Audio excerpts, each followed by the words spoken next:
This location has also been cordoned off because the magic troupe members are currently considered prime suspects. The investigation team is still collecting evidence. The seats were all booked in advance, so we were able to deduce the missing woman's identity by checking the guest list.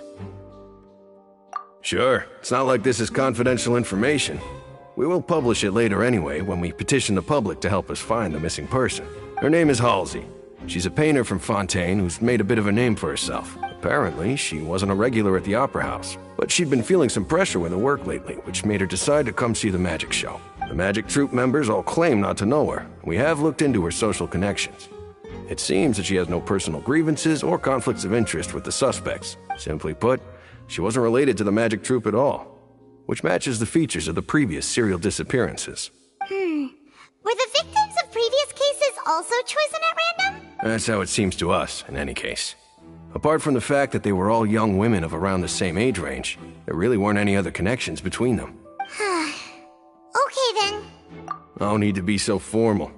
If you do happen to see the missing girl, please be sure to contact us. It is of utmost importance that we get to the bottom of these disappearances.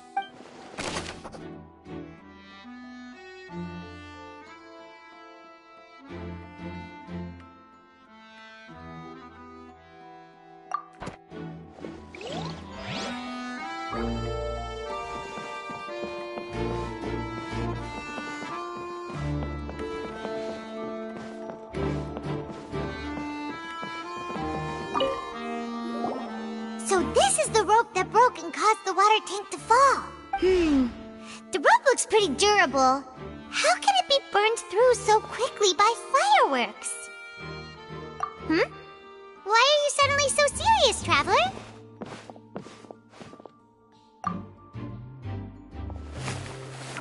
Whoa. Look! This bit is made from different material! Most of it was burned away, but there's still a little bit of it left. So if a rope meant to hold something was made with that kind of material in it, then that means... Wait!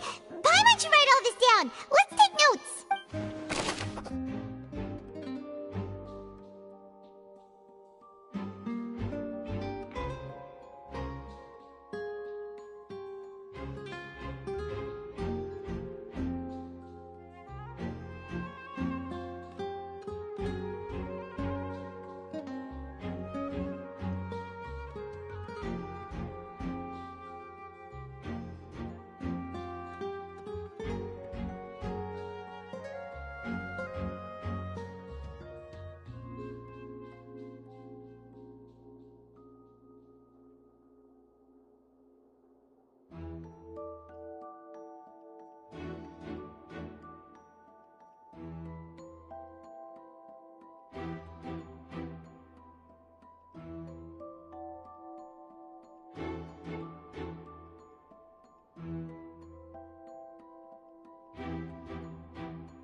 The investigation team has some new findings. Turns out there's an issue with the random number selector after all. See, I told you. What if the machine picked some big guy's seat? You think the murderer would have still made his move then? Sorry to interrupt, but we're helping Lyney and Lynette with their side of the investigation. What were you saying about the number selector? There's something wrong with it? You're trying to help them? That'll be a tall order. Lyney used the machine to pick a random member of the audience during his performance, right? The lucky girl that later disappeared. Well, we thought there might be a serious problem with the machine, so we had it taken away for further inspection. It turns out that the seat number it picked wasn't random at all. The machine picks that same number every time. I'm sure you already know that you have to make a reservation in advance to get a seat, regardless of whether it's a trial or some performance. In other words, Lyney knew who would be sitting where from the very beginning. That much checks out. Lyney reserved our seats for us, too. Bet you see why I was saying it'd be tough to make a case for Lyney. Even though it's bad for Lyney's case, Paimon had better write it down.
I see that you're investigating the area.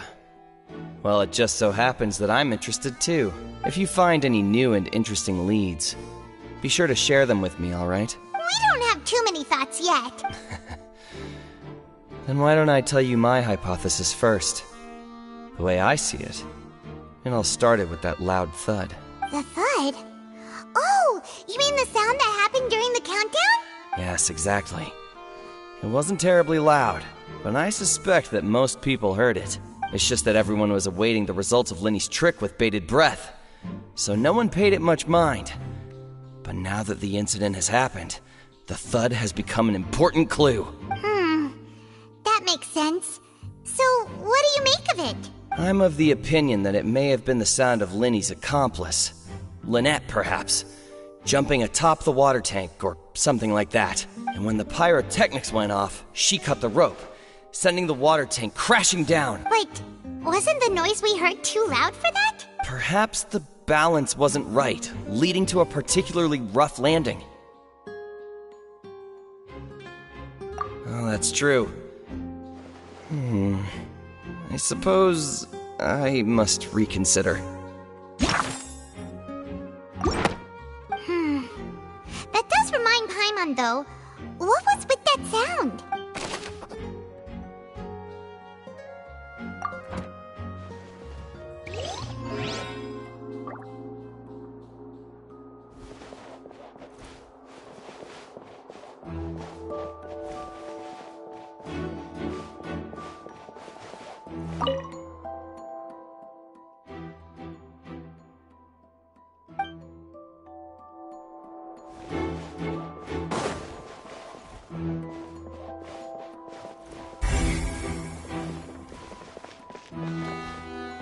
Lyney's still talking to the guards. It seems he'll have a lot of explaining to do. I think someone will be assigned to monitor us later, but that's alright.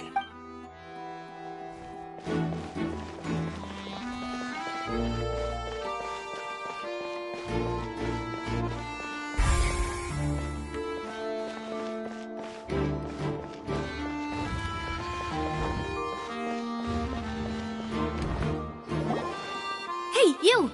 Yes, both of you! Over here! I've been keeping an eye on you for a while now. Huh? You mean us? That's right. If I'm not mistaken, you're also among those who wish to cut down the thorns and pursue the truth. No? And by the looks of it, you're not from Fontaine. Well, you're right on the more about that one, but who are you? Have you never heard of the Spina di Rosula? From mediating disputes and providing protection to solving conundrums, you name it, Spina di Rosula does it. And I, Navia, have the honor of being its renowned president. Though those who play by our rules call me boss. I'm Silver, her attendant. Pleased to meet you. And I'm Melus. Demoiselle's various daily needs and affairs are under my purview. Huh? Boss? Demoiselle? What gives with the names? Well, I am the second generation president. Melus and the others are still used to my previous title. My apologies, Demoiselle. Should you prefer, boss, I will endeavor to use that instead. No need. You don't have to call me boss. Just Navia is fine. Okay, if you say so. Not that we're members of Spina di Rosula any. All merely trifling details. Never mind. Now, back to the situation at hand. That's right. I've always kept an eye on the serial disappearance cases. My interest stems from a matter back from my father's time. Judging from the look of things, I find Lyney an unlikely mastermind. Really? We think so too. That's why we're looking for clues now. But how did you come to that conclusion? Intuition, naturally. My unparalleled intuition. Farina sure was quick to point the finger at Lyney without any decisive evidence whatsoever, wasn't she? But that's not uncommon for her. If you remember, the justice had to interrupt her and ask if she was pressing charges just to keep her from getting carried away. Anyway, a trial begins the moment someone levels charges. And, of course, there was no way Farina was going to back down in that situation. Sounds more like you just don't trust the Hydro Archon. Well, what's your opinion? I must admit that she can be interesting at times, but liking her doesn't mean that I'll blindly agree with her. All right, I've answered your question. Now, it's time you answer mine. Wait a minute, did that answer count? Well, I say it does. But don't worry, you won't hear any pointless questions from me. In your opinion, do you think it's right to treat a trial like it's an opera? Well? And why would that be?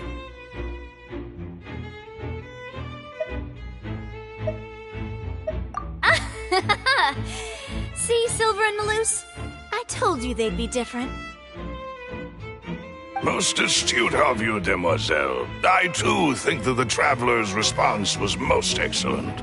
No matter how wonderful the script or how fervent the audience's expectations may be, the trials that go on stage here must be based in fact. And if that can be done, boss, then... All right, that's quite enough, Melus. Anyway, I like your answer.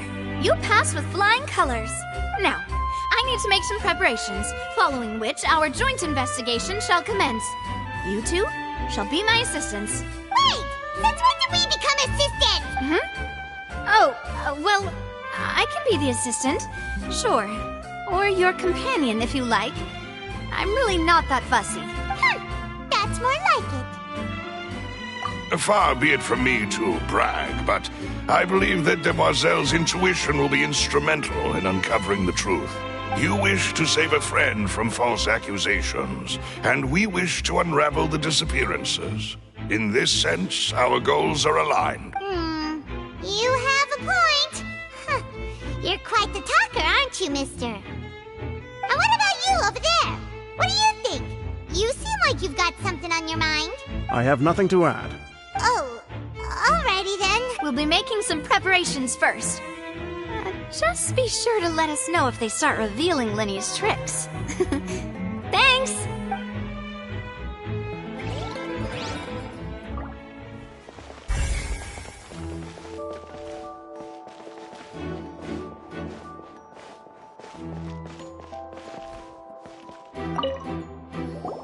Sorry, but no one can freely enter or exit the Opera House at the moment. If you wish to leave, you must register your identity with us first. No, we're not leaving. Were you always guarding this entrance? Yes! After the Chief Justice gave the order, everyone coming in or out must undergo a strict inspection. So, the missing girl couldn't have left from here. At least, not from that point on. I doubt there was much opportunity then, either. How can you be so sure, Well, because I was in charge of security near the entrance at that time, I couldn't see Lyney's performance from here, which was quite a shame. Just my luck, but still, I did not abandon my post. And I stayed put no matter how loud the applause was. If someone had so much as even approached the door, I would have noticed it, let alone if they had tried to leave. We Melusines are good at that sort of thing, you know. So, it's safe to say the girl couldn't have left through here. Alright, thank you for your help. This'll be useful info.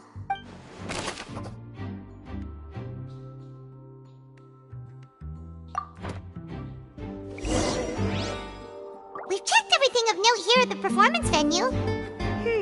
Paimon wonders how Lyney's discussion with the guards is going. Let's go see, shall we? Ooh, things are getting interesting, huh? We're about to see how magic is made.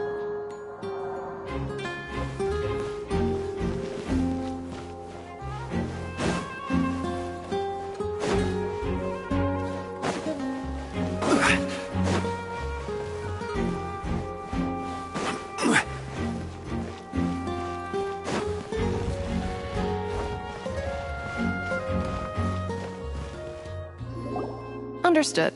Then I will be going with you. Just so you're aware, I will be monitoring your actions and making notes as necessary. Very good. Thanks for being so agreeable. I'd pull a rose out of my hat as a gift for you if I could. You may spare the pleasantries. I'm just doing my job.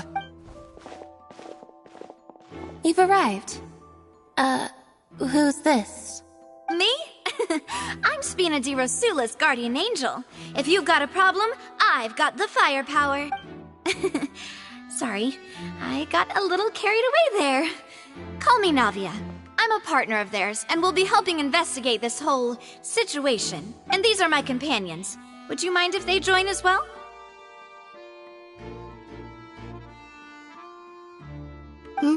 Find my... Oh, new helpers? I would be most grateful. Well, let's just say we're tagging along. It's not every day you get to see the secrets behind magic performed on such a large scale. I appreciate your kind interest. Come with me. We'll be heading below stage. Huh? Below stage? Yes, a world of secrets is hidden beneath this magic box, prepared specifically for this switcheroo trick. But before I reveal everything, you should have a look first. Notice anything strange here?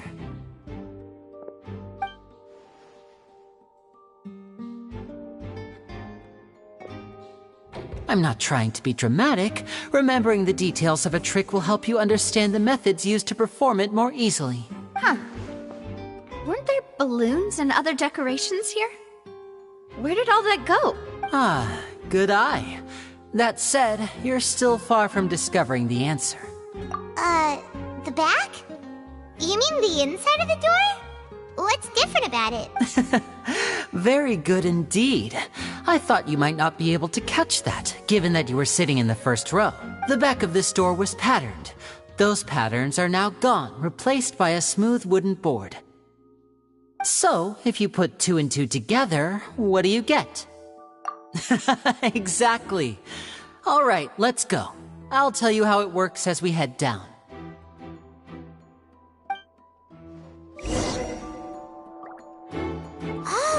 So there was a passageway under the magic box! I knew you'd figure out most of it as soon as you saw this place. The two magic boxes are positioned right above the two entrances of the tunnel. See this flatbed trolley? The box with the lucky audience member in it would be shuttled over to the other side using the trolley. This trolley can raise and lower and even rotate, ensuring that the box will face in the right direction. I see. So that's the purpose of the box inside another box. Precisely. The inner box would descend after the audience member was put inside and be moved along the trolley, all while the outer box would remain on stage as if nothing had ever changed.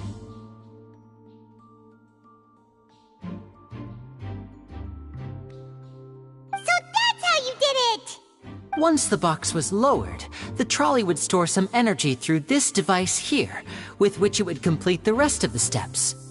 The audience member would only be able to feel some slight movements in the dark, and by the time she walked out, she would already be back on stage. Right! You were talking that whole time, and you even came out for a moment near the end! Ah, yes. A phonograph operated by Lynette was used to achieve that effect. My assistant and I had already scripted our conversation beforehand. When the countdown began, I had already gone to the opposite box via a tunnel using that ladder. And what about Lynette? Where was she? I was in the mezzanine space in the back of the box. Oh, interesting! That's how we were able to coordinate Lyney's lines with the assistant. And, by the way, I was the one who walked out of the box at the end. I mean, we are twins. All it takes is a change of clothes and no one can tell who's who. And that's my favorite part of this trick. Only Lynette and I can perform it. So that's how it all worked! Wow, every detail you revealed was more amazing than the last! Lynette would briefly walk out of the box and then go back in, jumping into the tunnel and escaping before the box on the trolley could finish ascending. And then I walk out of the other box in the audience area, and the trick would be complete. The operative word here being would. But as you saw, Cal was in the box, not our audience member. She, on the other hand, mysteriously vanished. We really don't know how that happened.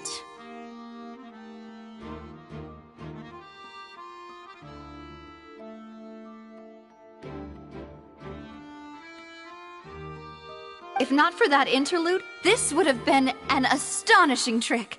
I probably never would have figured out how you pulled it off.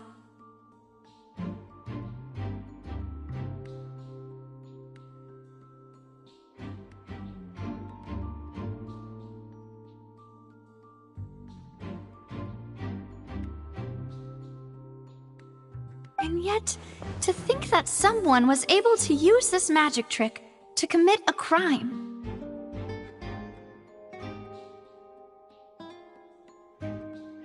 Could we have a look around? I think we can come up with some more leads.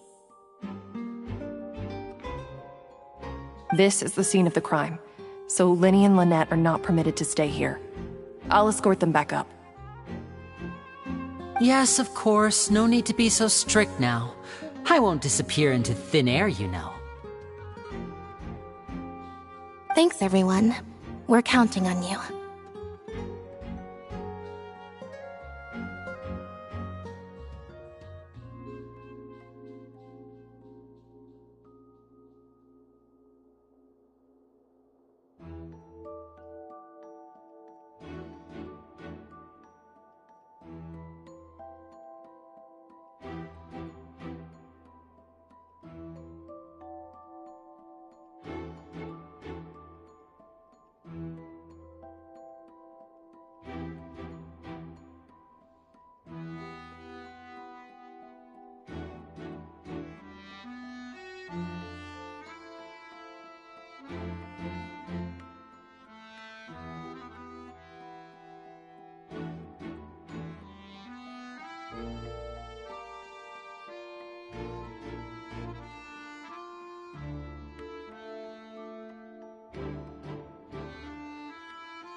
this?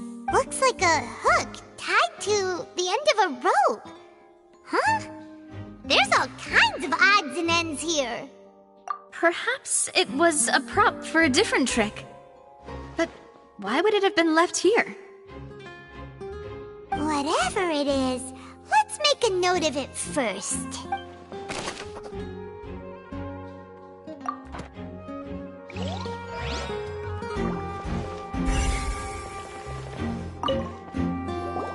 The floor is wet. Please be careful not to slip. Speaking of which, why would there be water here? Oh, Paimon knows!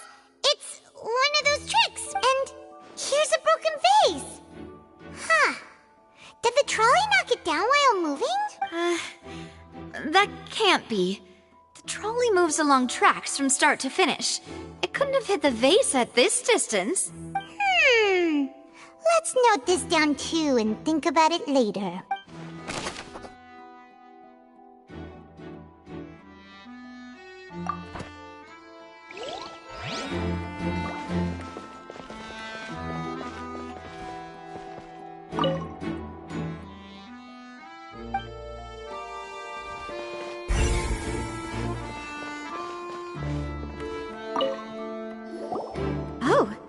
These are the clothes that the lady chosen from the audience was wearing, right?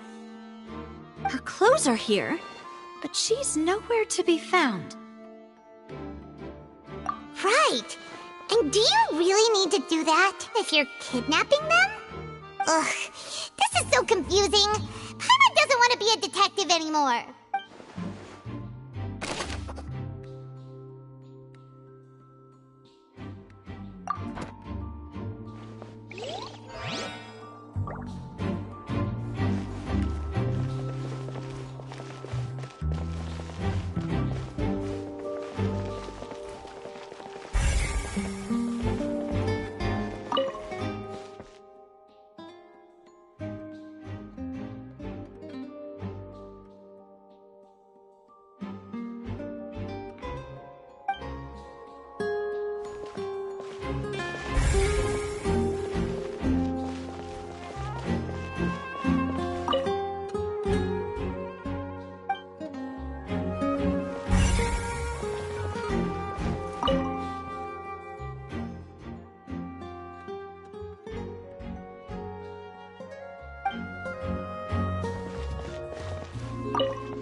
What is this place?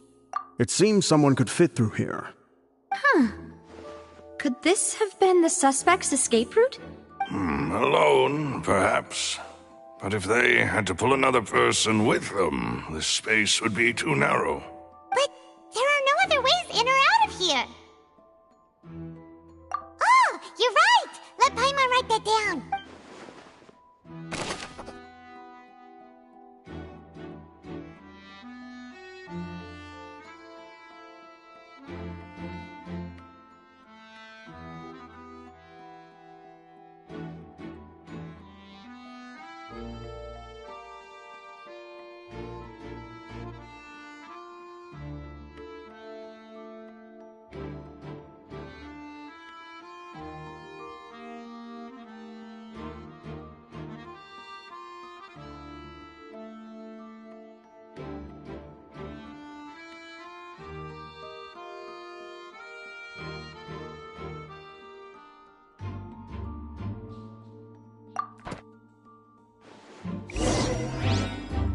Seems we're just about done investigating down here. Yes, let's head back up.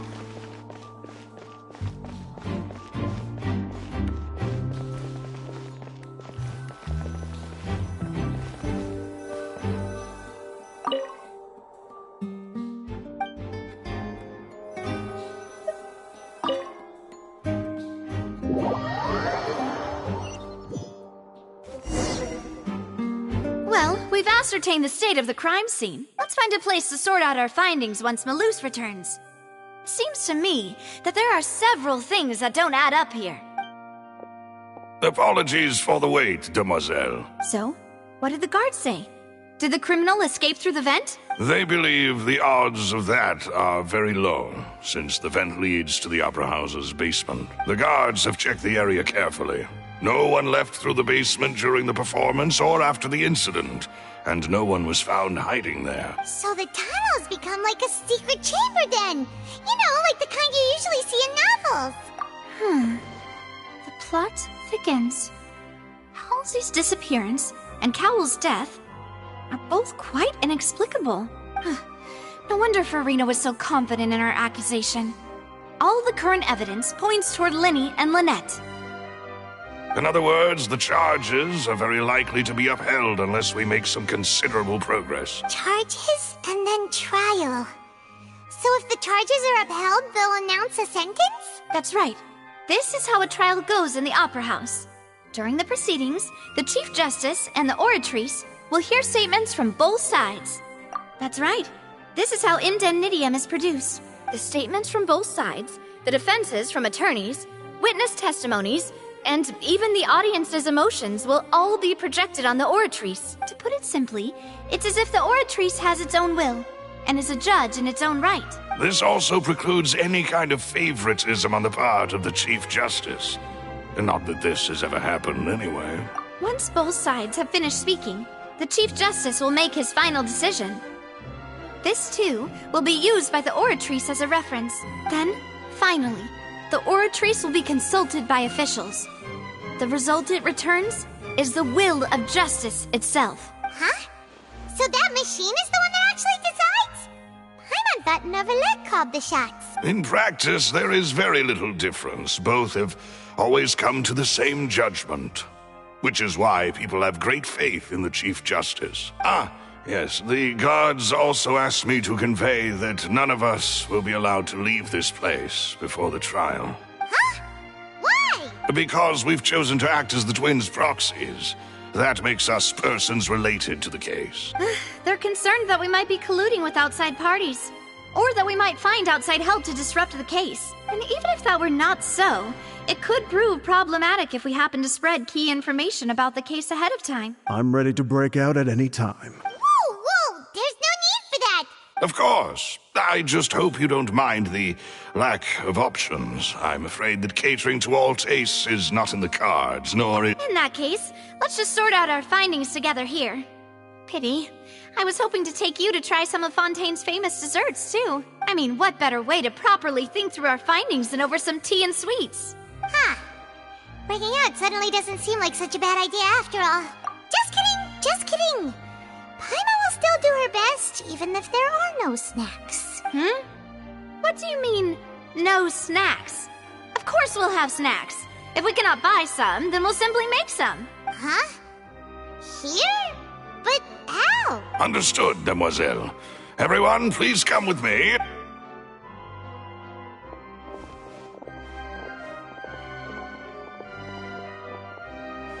Wait, you're carrying a portable stove with you? Yes, I must be prepared to meet the Demoiselle's baking needs whenever the fancy strikes her. I have eggs, sugar, and almonds at the ready. Good work, you two. Then I'll get to it.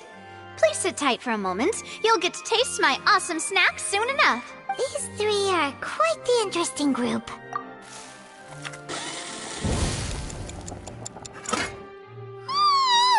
And Paimon thought it smelled good while it was still in the oven. Oh, it's even better now.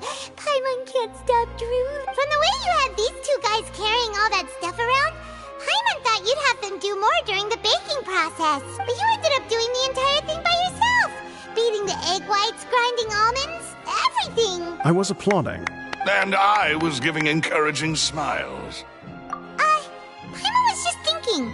Aren't you worried about getting your fancy dress dirty, beating egg whites and baking like this? Well, I don't think it's carved in stone anywhere that fancy ladies can only read books, sip tea, ride horses, and play the piano. I just really enjoy making snacks. Don't underestimate beating egg whites, by the way. It's a real arm workout.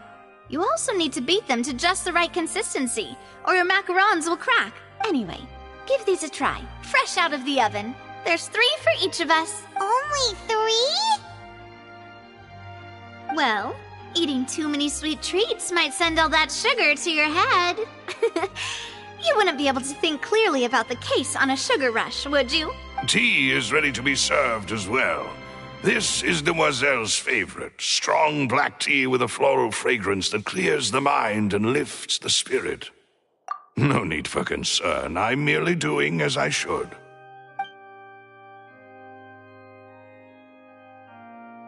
All right then.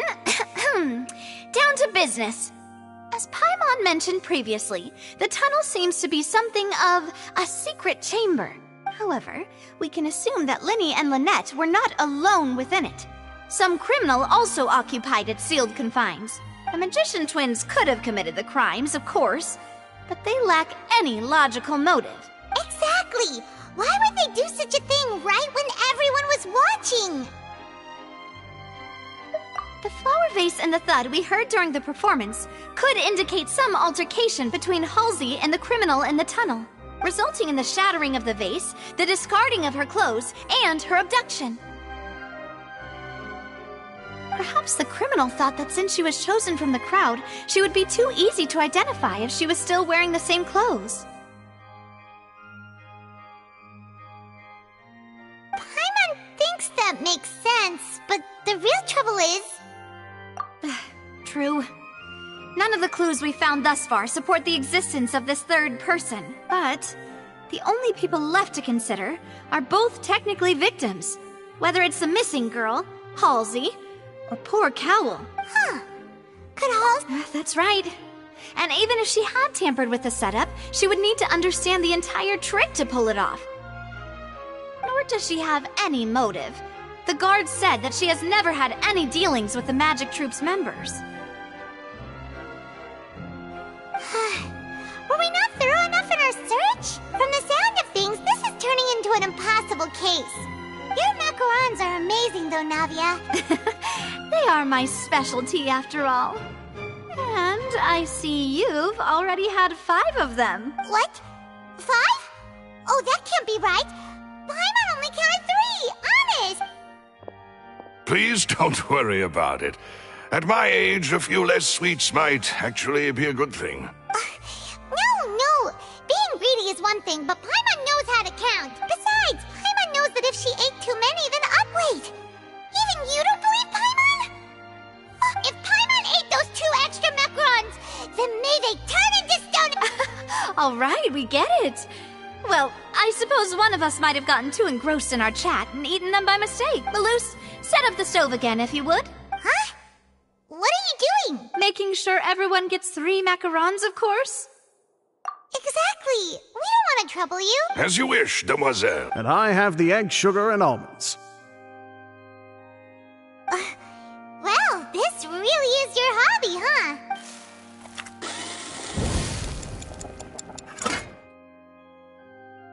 Well, that's it for snack time. I'm going to have another look around the area. I don't know what we're looking for yet, but we've still got some time. As attorneys, I suggest the 2 of you think the case over again. It would be awkward if you got all tongue-tied on stage during the trial. All right, thanks for your help, and for the snacks. It was nothing. A small task for the Spina di Rosula. Silver, Malus, it's time to go. I'll be back if I find anything new.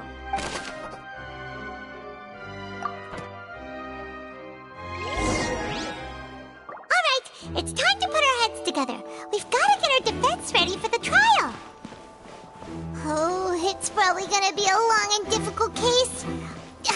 There's no point in worrying about that now. We just need to prepare. Here, take Paimon's notes. They should help you review the situation.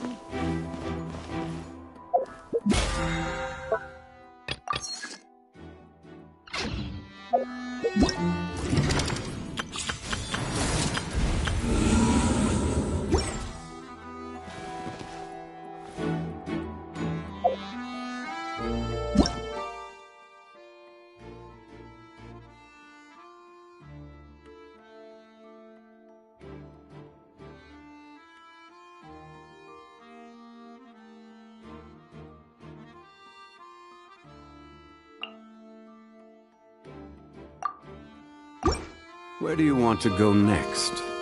If you'd like to see Liyue's tourist spots, I have a few references.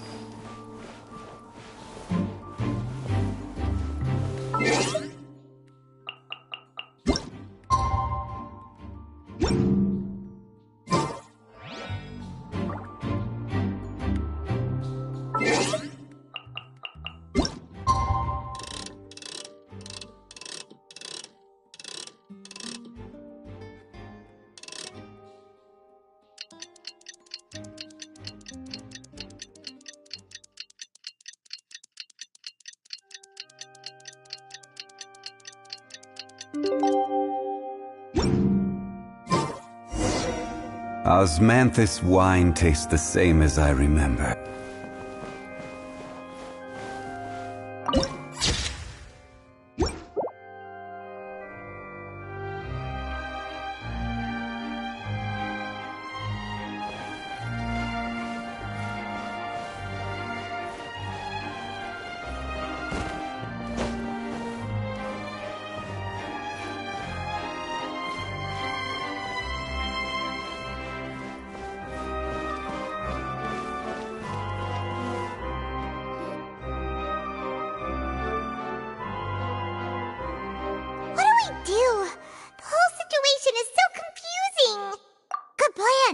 Impossible things don't just happen. We'll get to the truth one way or another. Just relax. Even if everyone else suspects Lyney and Lynette, at least we will be supporting them from the stands. Besides, I doubt Farina understands any more about what happened than we do. Thanks, Navia. Well, we'll be going then. Best of luck to you.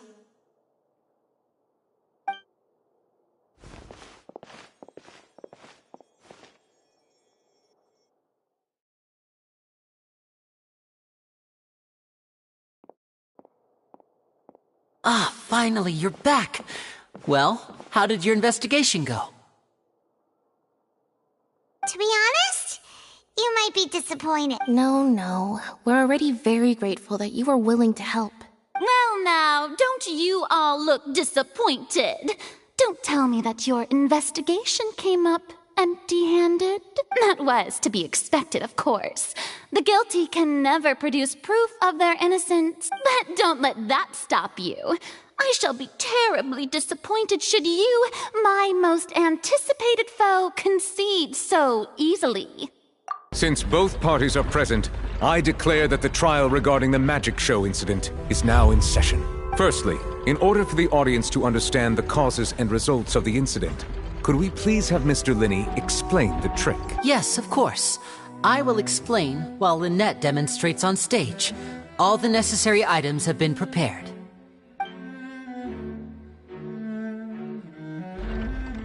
Thank you, Mr. Lyney. In that case, I take your statement to be that you ran to and remained hidden within the magic box in the audience stands once the trick began, and thus could not have committed the crime. Is this correct? Yes, that's correct, Your Honor. In that case, I call upon the prosecution. Lady Farina, do you wish to refute his statement in any way? Why, of course I do. Allow me to take the first shot and break this case wide open. Mr. Lyney is clearly lying. There is no way you could have been in the box the whole time if you were to abduct Halsey and murder Cowell. In fact, I'd say you were hardly in that tunnel at all. That is simply your hypothesis based on the presumption that I'm guilty. Oh, is that so? And if I may ask, what did you hear while you were inside your box? The roaring countdown of the crowd, of course. That's how I kept track of the time and built anticipation for the finale. And you didn't hear anything else at all?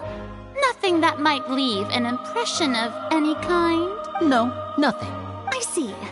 But when the count reached 30 seconds or so, there was a thud. One so loud that I believe practically everyone heard it. Huh? Hey, hang on. Something's not right here.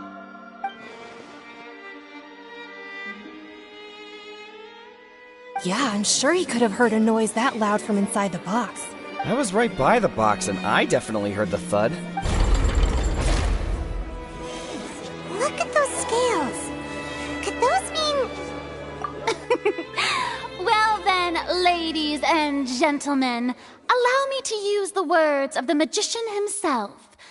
You never know what can happen in the blink of an eye. Indeed, it seems his alibi can also collapse in the blink of an eye. Of course, I have armed myself to do far more than smash your alibi. Confidence cannot go unfounded, and my foundations are rock solid. Tell me, aren't you and Lynette actually from the House of the Hearth? The House of the Hearth?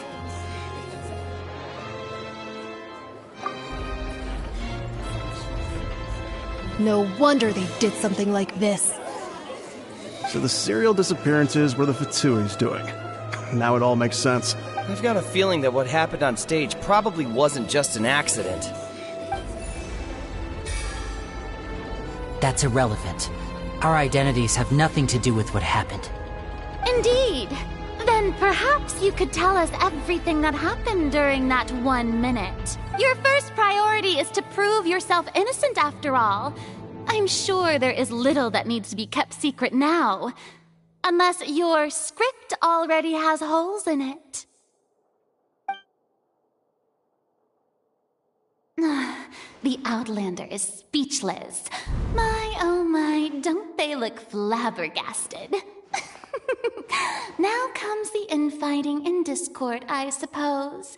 This was almost too easy. Oh, good thing I made all those preparations. Seems the all-nighter I pulled last night is really paying off. Hey, Lyney! Why didn't you tell us this before? Order! Order! Mr. Lyney, allow me to re-establish the facts. Lady Farina has raised 2 points. First, when the thud was heard in the Opera House, you were neither in the box nor the tunnel. Second, you and Ms. Lynette are both members of the House of the Hearth. Are these claims true?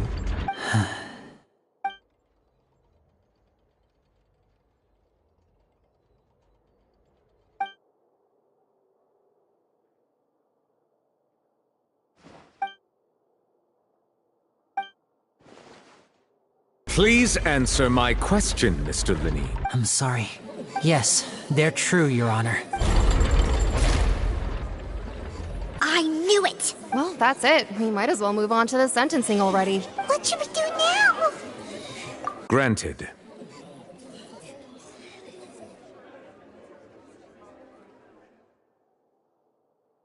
In that case, what is your request? Is that really necessary?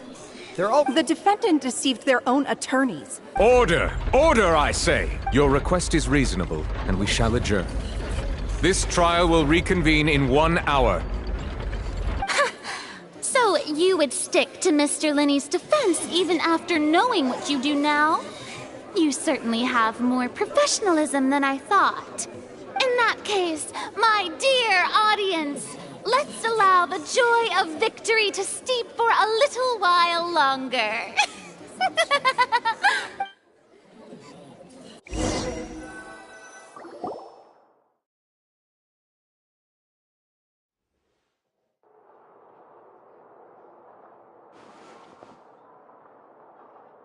Well, this is awkward. I didn't think the Hydro Archon would dig all that up. I'm sorry, Traveler and Paimon. Yeah, sorry. Paimon doesn't know where to start. We trusted you two. We based our entire reasoning on the assumption that you weren't bad guys.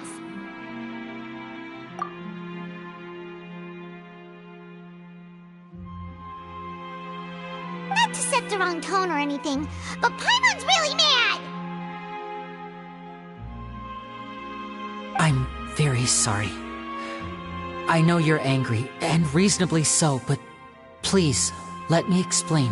I know you've clashed with the Fatui several times before. I wouldn't be surprised if just hearing the word is enough to make you upset. But our organization is very, very large, and the Harbingers have very different personalities and goals. Right now, we want to save people. As many as we can. That's right. I'm sure we're on the same page when it comes to this nation and the disaster that its people might face. I knew if it weren't for our respective identities, we could become good friends. That's why I didn't wish to flat out lie to you, but chose to hide some details instead. The truth is very important, but being completely transparent about everything would see us spending more effort than we need to. Right. So, you be the judge. Heck, if I were you, I fear that I'd even struggle to trust me at this point. You met a Fatus who works as a magician, a trickster by trade. All by coincidence, too. But still, I'm asking you to trust me. I am no criminal. At least, not in this case. Sorry. Please forgive us. Well, you both say that, but... Right. Let's hear your answer first, and no lies now! Of course. I'll answer any question you ask. We've been trying to find out how the Oratrice operates. We want to know why it has a consciousness. Why can it deliver sentences accurately? During our investigations, we learned that the machine's core is beneath it. From that moment on, Lynette and I have been designing this box swap trick, with the objective of getting close to the core. Is that why you needed a whole minute? That's right. In truth, the audience would take about 75 seconds to count down from 60, while I would only need 15 to get to the opposite box. So, after jumping into the tunnel, I accessed the Opera House basement via the vent, and went to investigate the room in which the core is stored. That air vent was created during the construction of the tunnel specifically to execute this step. Well, nothing. As soon as I reached that room and was about to investigate, I heard someone's voice. Which should have been impossible, of course. I was quite certain that I was the only one in the room. That voice seemed to recognize me and tried to speak to me. I chose to err on the side of caution and retreated the way I came. On the way back, I saw the broken vase and the clothes on the ground, but the countdown was almost finished, so there wasn't time to give it any thought. After that, the homicide occurred just as you saw. Well, that explains why you didn't hear the thud. Because of that prophecy I told you about, of course. We must know all we can about this nation's secrets in order to deal with that prophesized crisis. That's the only way we can save everyone. So, there you have it. The whole truth. I swear, I didn't hide anything from you this time. It was never my wish to proceed under this cloud of mistrust either. But, like I said earlier, you can be the judge. If you want to leave because you don't trust the Fatui, there's nothing I can do to stop you. Well, Traveler, you decide. Paimon will follow your lead however you choose.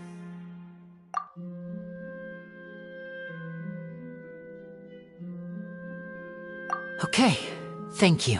Thanks for giving us a chance. The current problem is that the scales are tipped pretty badly against you two. If we want to refute the Hydro Archon's accusations, we're gonna need a seriously watertight defense.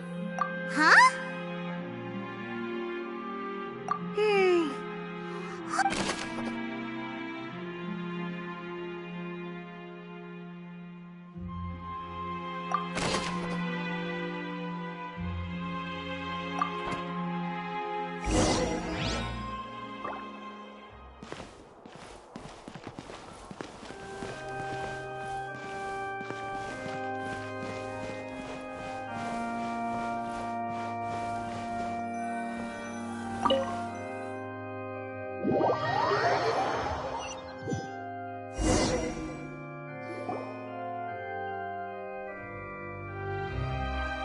Both parties have returned to their positions.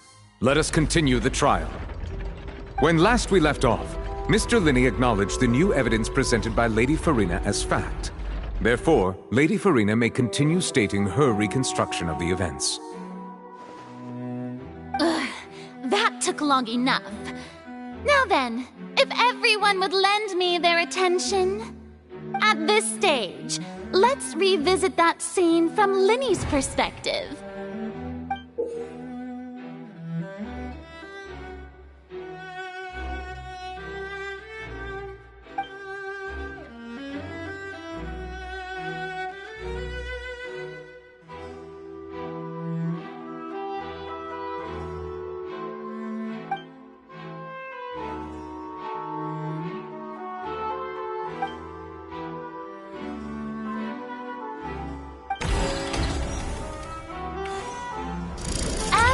countdown began, he entered the tunnel.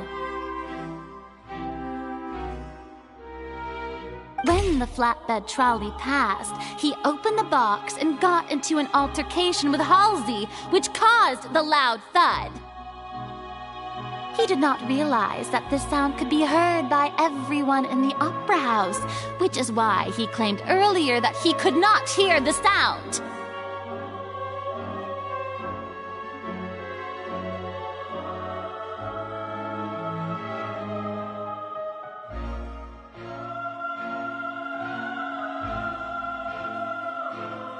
Finally, he used the vase to knock her out, before making her change clothes to prevent others from recognizing her.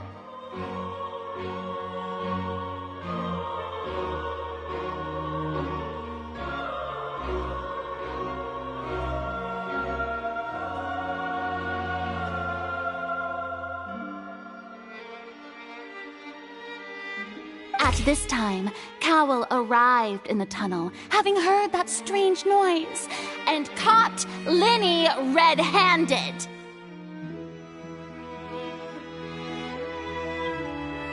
So Lyney proceeded to knock him out too before stuffing him into that box.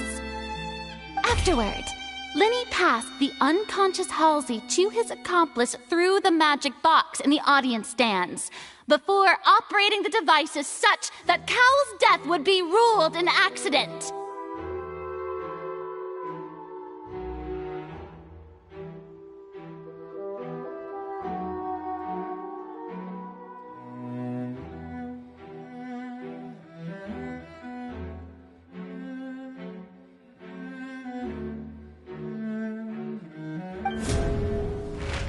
And there you have it. That's the truth behind what happened. Does the defendant's side have any objections to Lady Farina's description of the events? The key to refuting Lady Farina is the order of events, what Lyney experienced and what he saw.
Seems this won't produce a particular...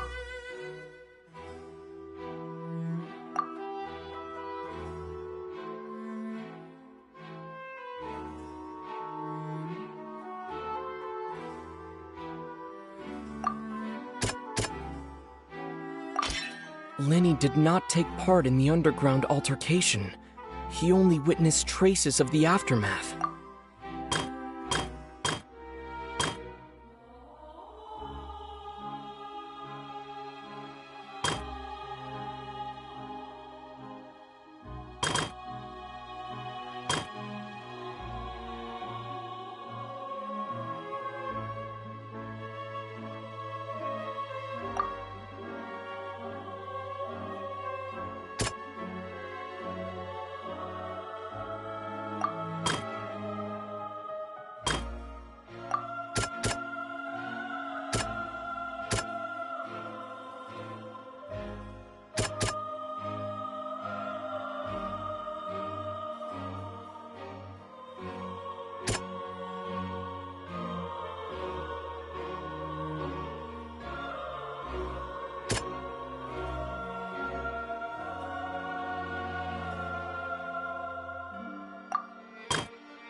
According to Lyney, he left via the vent after entering the tunnel.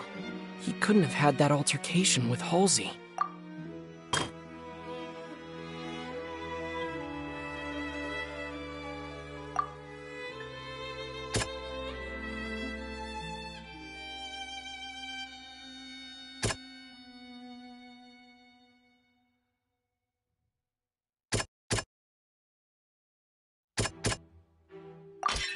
Lyney went to the room that contains the Oratrice's core. This is the actual truth. Attention! Ace Detective Paimon has... When the countdown started, Lyney did indeed go into the tunnel. But he immediately used a vent to access the Opera House basement, which is where the underground core of the Oratrice is stored. Once he reached that area, he heard a voice in what should have been an empty room. Since he felt something was amiss, he returned immediately. The crime scene had already developed by the time he reached the tunnel again, and in order to complete the magic trick, he did not remain there for any length of time.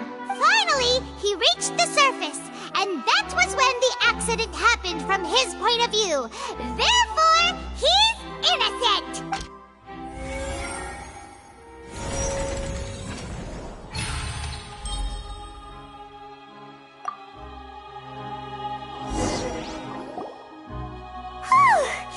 Paimon did it!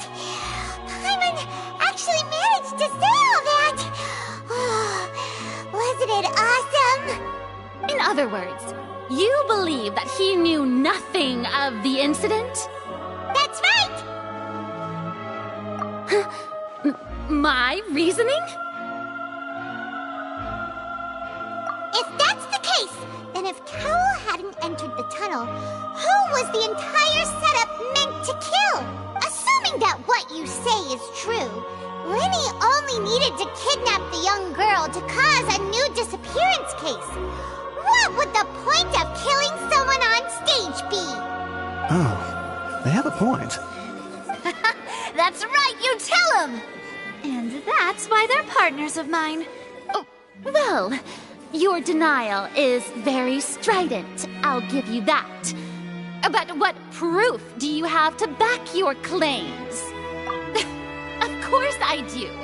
If he had been in the magic box the whole time, how could he have not heard that sound? Why do you ask?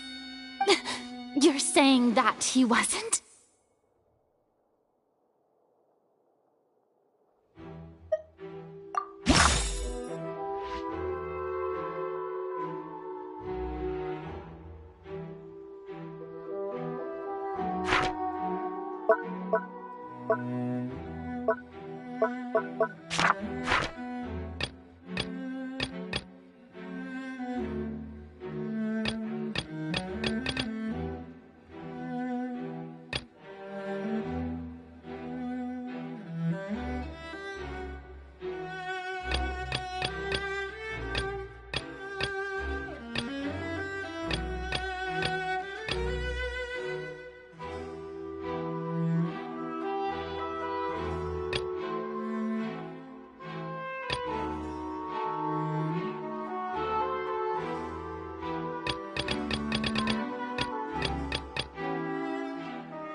That's right! Lyney wasn't in the box or in the tunnel. That's why he didn't hear anything strange during the performance. This means that when the crime happened, Lyney had already entered the basement via the vent. The same clue you used to disprove his alibi has now become the best... Well, to think you'd use such logic. Well then, if it wasn't Lyney who committed the crimes, then who was it?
Could there have been a third person involved?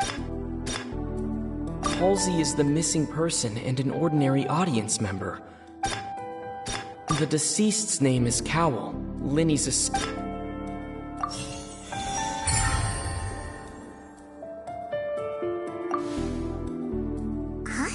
Huh? That can't be right. Are you serious? The killer was, in fact, Cowell, the deceased!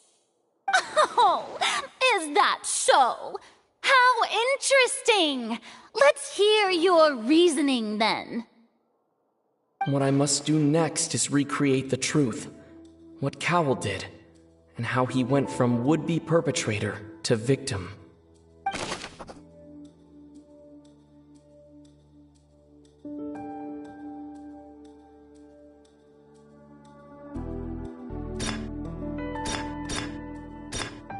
No one entered or left the Opera House through its entrances. So where would the criminal have wanted to take Halsey? The deceased's name is Cowell, Lyney's assistant. Halsey's clothing was in the tunnel. The sound we heard may have come from a clash between the missing Halsey and the criminal. Lyney was not in the tunnel at that moment, which gave our criminal ample time. It would have been tough for both people to fit into that vent. They would likely have bumped into Lyney as well.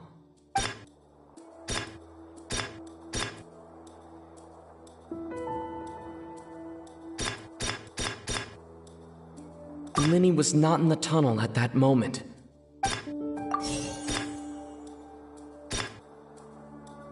The sound we heard may have come from a clash.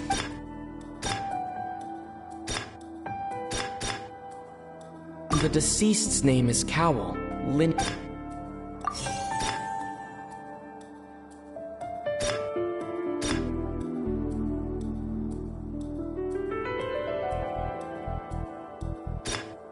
The deceased's name is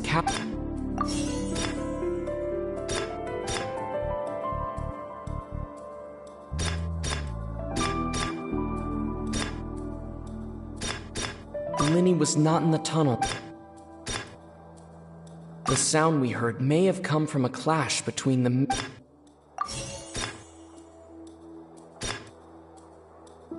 The deceased's name is Cowell, Lyney's assistant.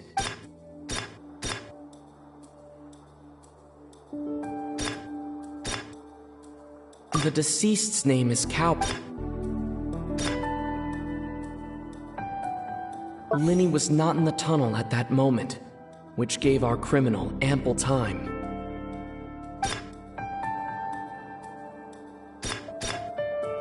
The deceased's name is Cowell.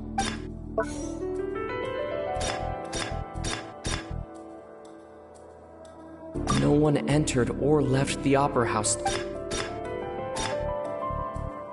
Halsey's clothing was in the tunnel, so there must have been... It would have been tough for both people to fit into that vent. They would likely have bumped into Lyney as well.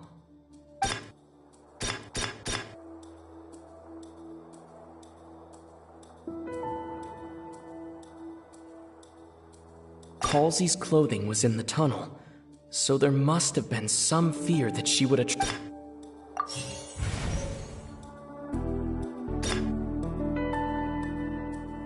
No one entered or left the opera house through its entrances. It would have been tough for both people to fit into that vent. They would likely have bumped into Lyney as well.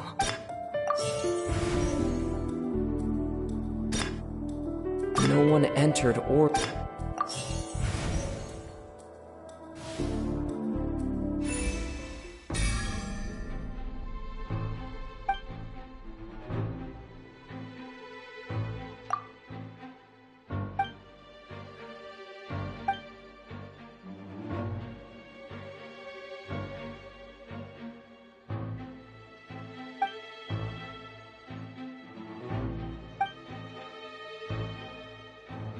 What's wrong, Traveler? Are you still having trouble figuring things out? I see how it is. So this was all just a bluff. And here I thought you had something to show for it. But it seems you're still far from the truth. Look, since we're at a dead end, why not consider a different track? Just like the trick as it transpired, the end result must have been utterly different from the magician's initial design. If only we knew how Halsey disappeared. Well, that would be nice, but the tunnel only has 3 exits, and none of them seem very likely. And it's not like this is a magic trick where you can just make a real live person disappear. You know. Excuse my interruption, dear opponents, but do you not see that the crowd is growing impatient? There is no greater sin in this opera house than an awkward delay in the performance.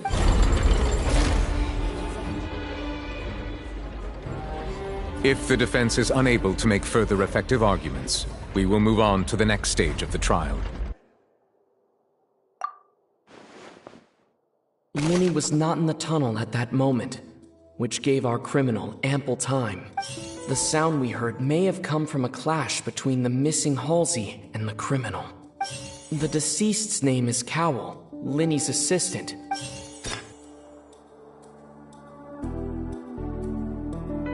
No one entered or left the opera house through its entrance.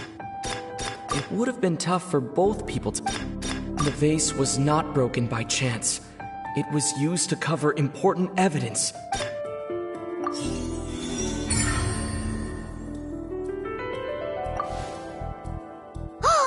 Paimon gets it!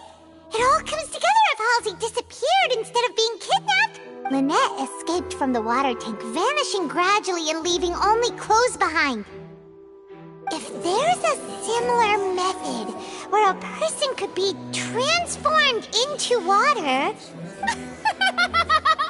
Oh, just a moment, please. I do hope you know how preposterous you sound at the moment. How could a person ever be transformed into water?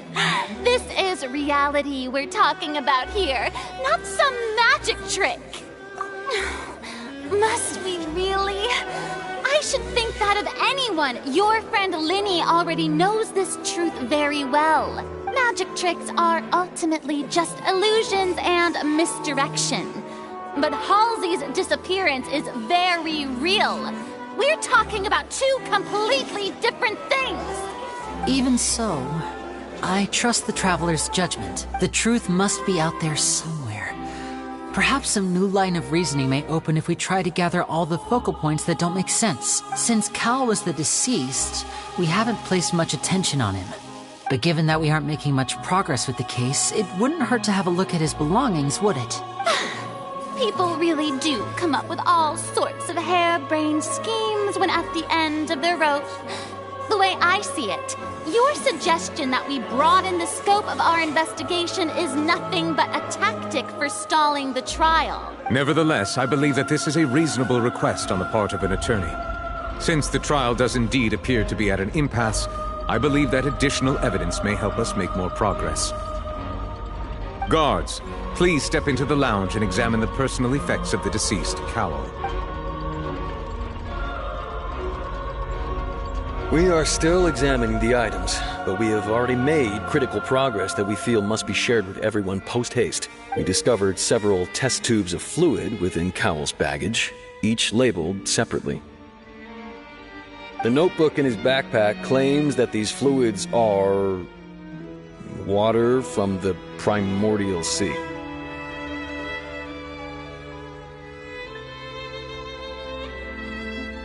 The primordial sea. The note's contents also indicate that Cowell belonged to an organization that sells illegal drugs and that he had an accomplice. The notebook has many entries concerning safe usage of these fluids, in which the keyword dissolve appears many times. One of these tubes was labeled Opera Epiclese, along with yesterday's date. It is empty. The notes also state that these dissolution properties work exclusively on people from Fontaine. It's likely that Halsey was chosen as some sort of test subject. As such, we believe that the defense's hypothesis is, in fact, supported by sufficient evidence. You've got to be kidding! People dissolving into water? Could something so ridiculous actually be true? Wait a moment. This reminds me of a certain prophecy. Huh. If people can become water, does that mean that the water tank's real use was as a means to hide water stains? And if Cowell was targeting that girl... Wait just a minute. Could that mean... You two, with me, quick! Demoiselle, wait! What about your partner? Let's go. Just trust me. Order! Order! It is undeniable that further examination of the deceased's personal effects has yielded some surprising results, but we cannot yet verify the veracity of these clues. Still, let us assume that these clues are indeed authentic, albeit with the understanding that Ms. Halsey has yet to be found. Guards, please continue examining the items along these lines. Mr. Lyney, it appears your hypothesis is supported by the evidence, so please continue speaking. Of course. Thank you, Your Honor. If we uphold this hypothesis, I believe that many of this case's seemingly unrelated clues can be connected together. Right! Like the metal hook! That one didn't make sense at all. Let's think about this. Cowell's methods must have something to do with that water from the primordial sea.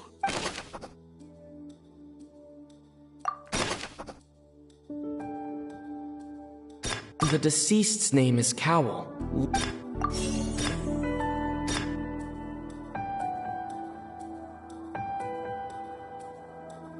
Now it seems like the hook rope was not meant for another magic trick. The rope that held the water tank up was lit by the fireworks and snapped. As such, the focus here is on the water and not the tank.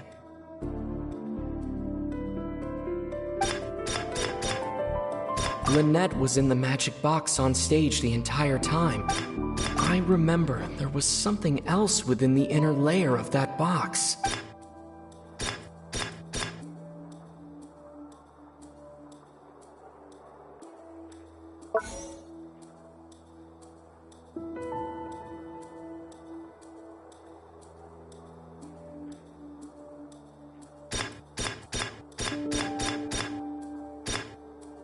The deceased's name is Cowl. Lyney's... The deceased's name is Cowl. Lyney's... The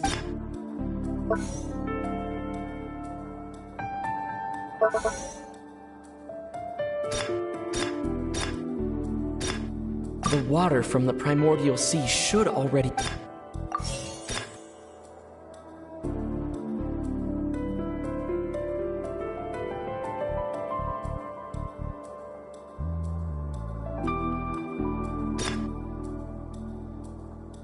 Now it seems like the hook rope was not meant for another magic trick.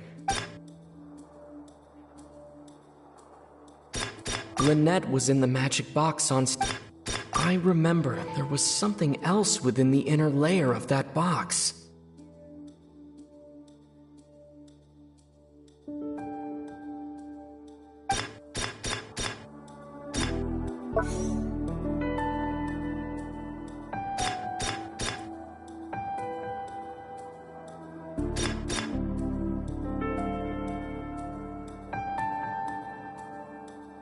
The rope that held the water tank up was lit by the fireworks and snapped. As such, the focus here is on the water and not the tank.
Lynette was in the magic box on stage the entire time.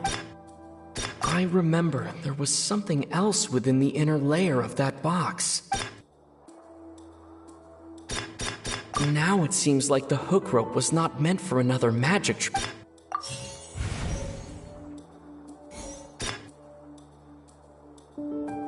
Lynette was in the magic box on stage the entire... I remember there was something...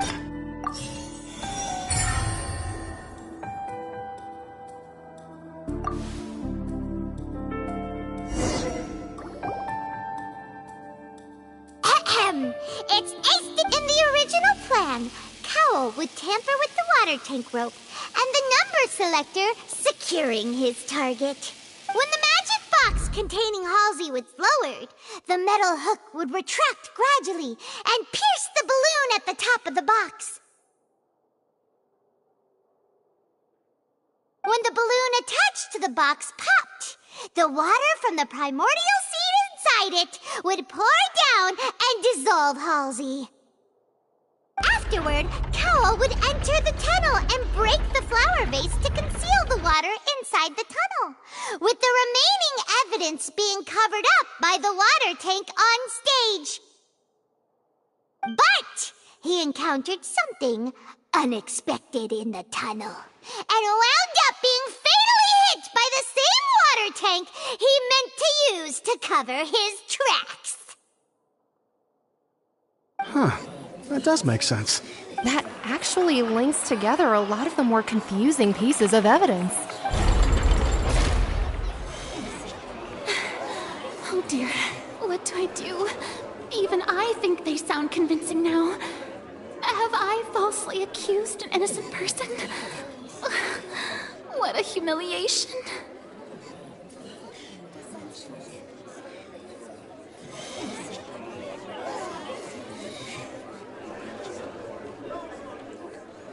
Now, it seems like the only point of contention remaining is the exact circumstances that led to Cowl's death. His notes mentioned he had an accomplice who could be related to the situation. On that note, the guards have just contacted me indicating that they uncovered new evidence. I shall now invite him on stage to share it with us. Thank you, Your Honor. We were just inspecting the luggage of the other people involved in this case, and we found an identical sample of the water from the primordial sea among Lyney's personal effects. What? That can't be. Oh, I see. Well, how wonderfully comedic to have your own counterattack only to come back and wound you. Does this not clear all doubt? My dear citizens, my loyal audience, allow me to present my reasoning and bring this performance to a swift close. Lyney did not need to take part in the dissolution of the young woman at all. Indeed, he did leave the scene via the vent. Having made modifications to the props beforehand, his accomplice Cowl then caused Halsey to vanish using the water from the primordial sea.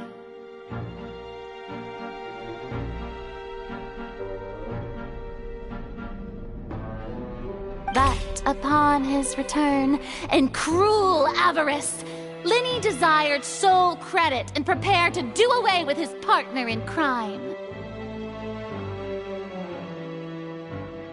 Ultimately, he knocked Cowl out, and the tool meant to cover the crime up also became a murder weapon.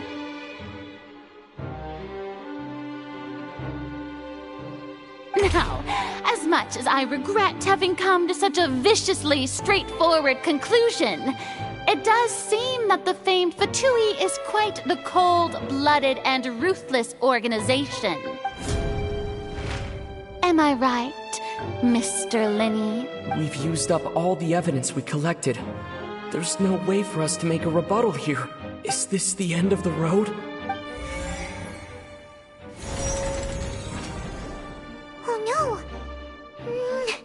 Paimon can't think of anything either. Seems using the water as new evidence was too good a move. Why did this have to happen now? I think we've all seen enough now. And we have ample witnesses to my flawless reasoning. I believe this is indeed the finale. Now then, my good, noble Chief Justice, should we not, in your view, move...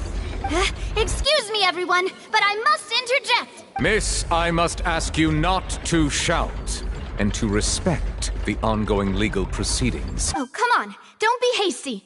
I have a good reason for interrupting, you know. Now, would anyone here like to take a little break from all this debate and see a little magic? I'll show you an amazing trick. One that can bring a young woman who has disappeared back in the flesh, right before your very eyes. Please, do the honors, Mr. Lyney, if you would be so kind. But what in the world is she saying? No offense, miss, but miracles like that are beyond my scope as a magician. Come on now, don't be silly. Magic is all about misdirection, isn't it? It often conceals the truth while presenting a fascinating illusion. But once everyone believes the illusion, can't magic reveal the truth to them once again? And wouldn't such a trick be the most marvelous finale to today's performance?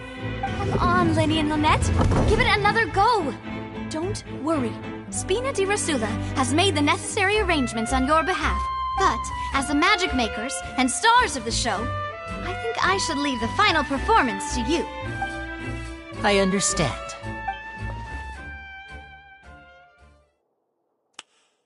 And voila!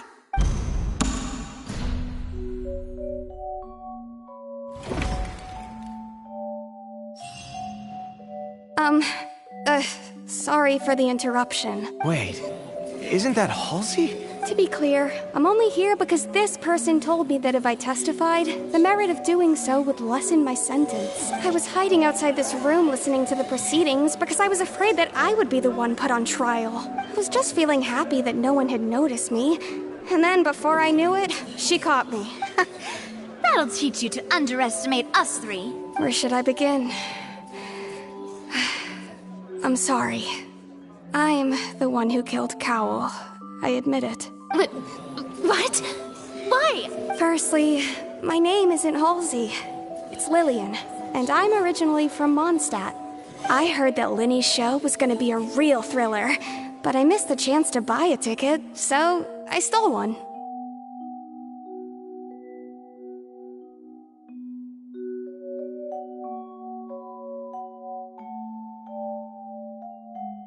That's how I make a living. I steal stuff here and there. And I'd never been caught before. But I was noticed at the harbor a few days ago, and I barely got away. Lyney was the one who caught me in the act. Hey, no wonder you look familiar. So you were the thief. Lyney even mentioned that you were pretty skilled. Well, and I thought that would have been the end of it, but then the number selector chose me. He even mentioned the Fortress of Meripede. That's a prison, isn't it? So you can imagine how shocked I was. I thought he was onto me for sure. So I played along with the show while looking for an opening to flee. But then I got water poured on me for no reason, and then someone jumped into the tunnel to nab me. I wasn't going to take that lying down, so I knocked him out and stuffed him into the box. There was nowhere to run from there, though, so I had to change my clothes and hide in a box containing performance costumes. I slipped out after the first guard arrived at the scene and continued hiding inside the opera house. Can a person even hide in there? But I swear I didn't know that the water tank would fall down. Really, I swear it. Had I known that, I wouldn't have put him in the magic box. I may be a thief, but I'm no killer. Well, that makes everything pretty clear now, doesn't it? This time, we need to tell the entire story from Lily-Ann's perspective.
The flower vase was not broken to cover anything up, but was smashed during the struggle between Lily-Ann and Cowell.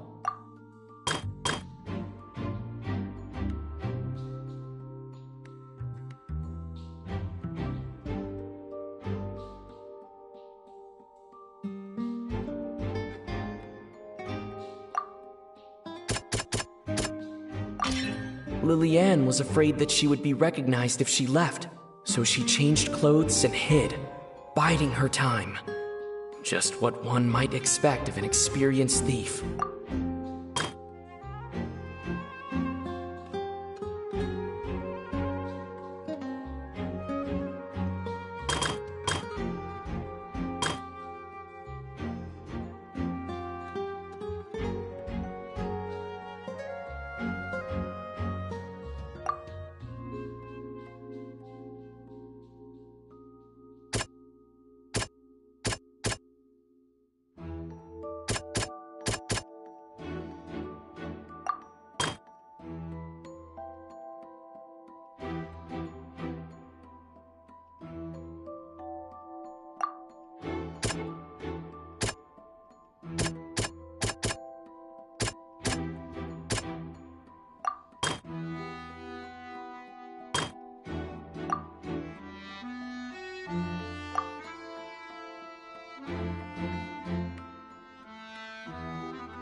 The strange sound wasn't from a fight.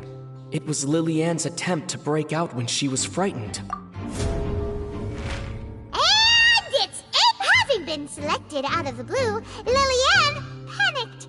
Her panic only intensified after she entered the tunnel and had water poured on her head.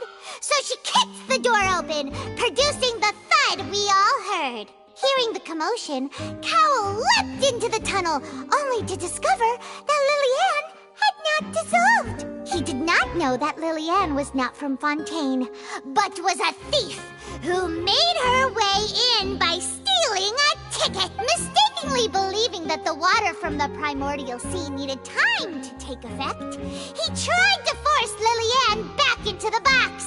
The two broke the flower vase during the struggle, but Lillian came out on top, knocking Cowell out and putting him in the box. With no way of escaping, she changed her clothes and hid in the costume trunk until the performance ended.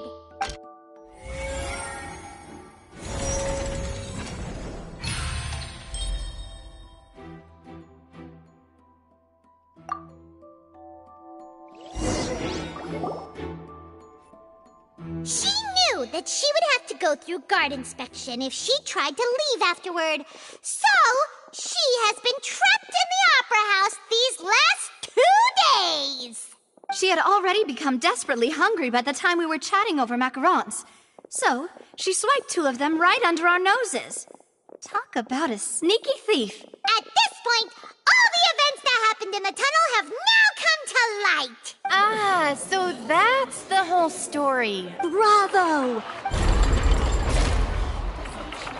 Now then, Lady Farina, do you wish to speak against the defense's statements?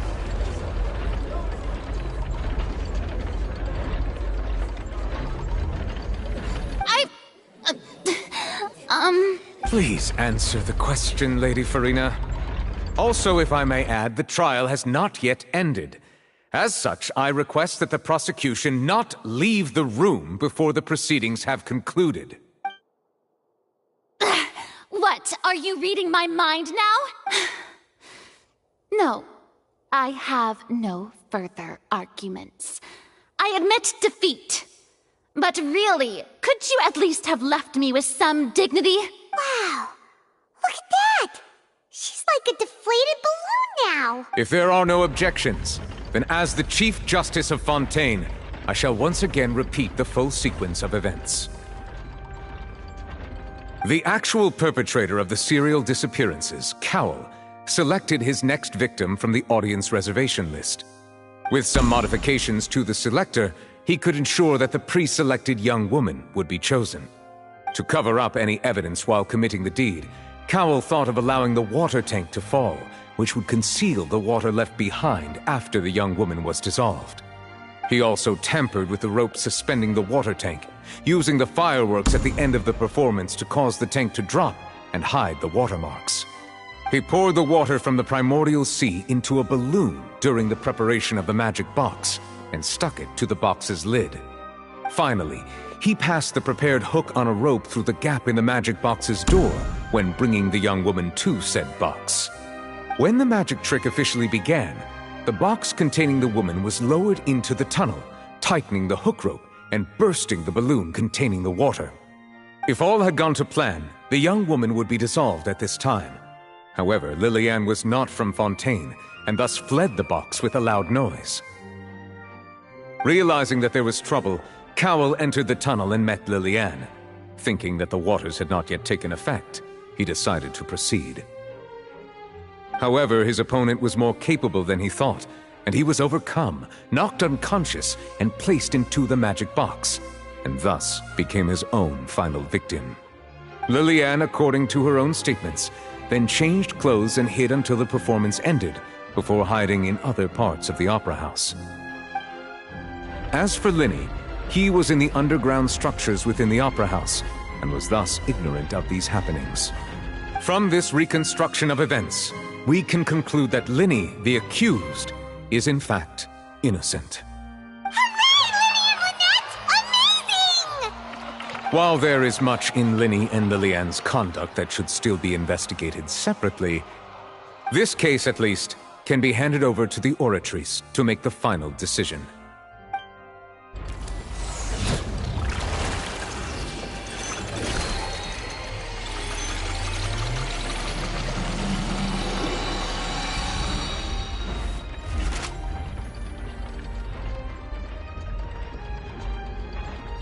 As such, Lyney and Lynette are officially declared not guilty.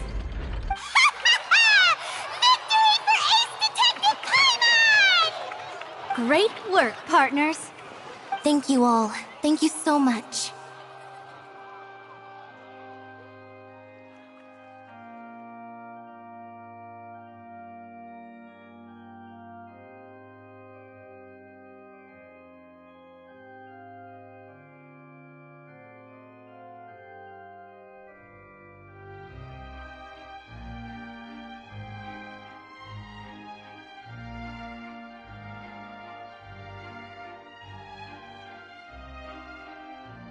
Next, I think we deserve an explanation, Guard Vaughn.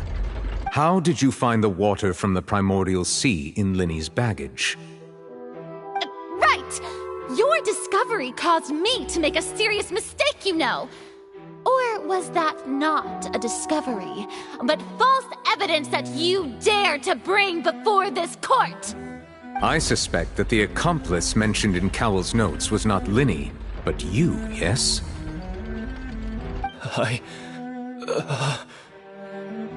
I'm sure you know what you must do to lessen your sentence. Speak quickly! Unless you want to earn yourself a one-way ticket to Coupon Town. I was just following orders. We were supposed to place blame for the serial disappearances onto Lyney, and thus cause suspicion to fall on the Fatui. The higher-ups said this was the best opportunity to do so. And now that your plan has fallen through, and the secrets of the water have been revealed, you have become a liability to said higher-ups, yes? Therefore, you would be wise to tell everything you know and seek the protection of the guards. Yes, I'll tell you everything I know. Our boss discovered that the water can cause people to dissolve. It can also be made into a potion, which when extremely diluted, can cause people to experience unforgettable exhilaration. We've been in this business for a while now, and have made decent mora off it. The disappearances were also the boss's idea. I mean, this is the boss we're talking about.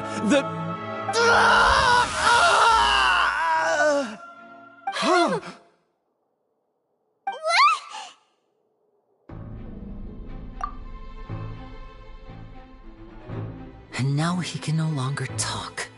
Such ruthlessness. I shouldn't have expected any less of them. An outrageous act. All present, please submit to inspection immediately.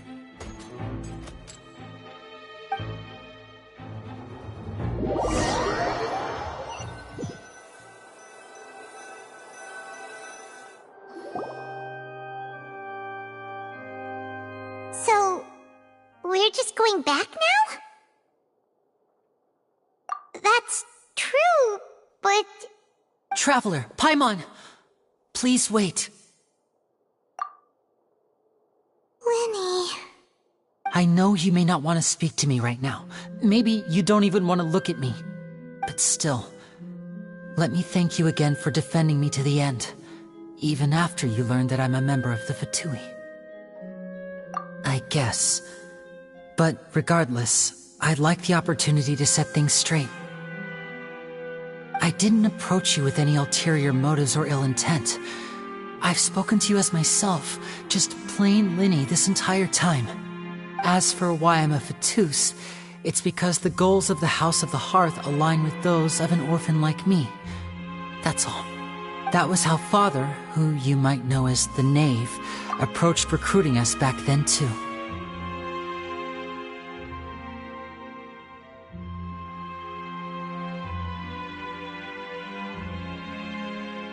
The Knave? The one who controls the House of the Hearth? She's your father? That's right.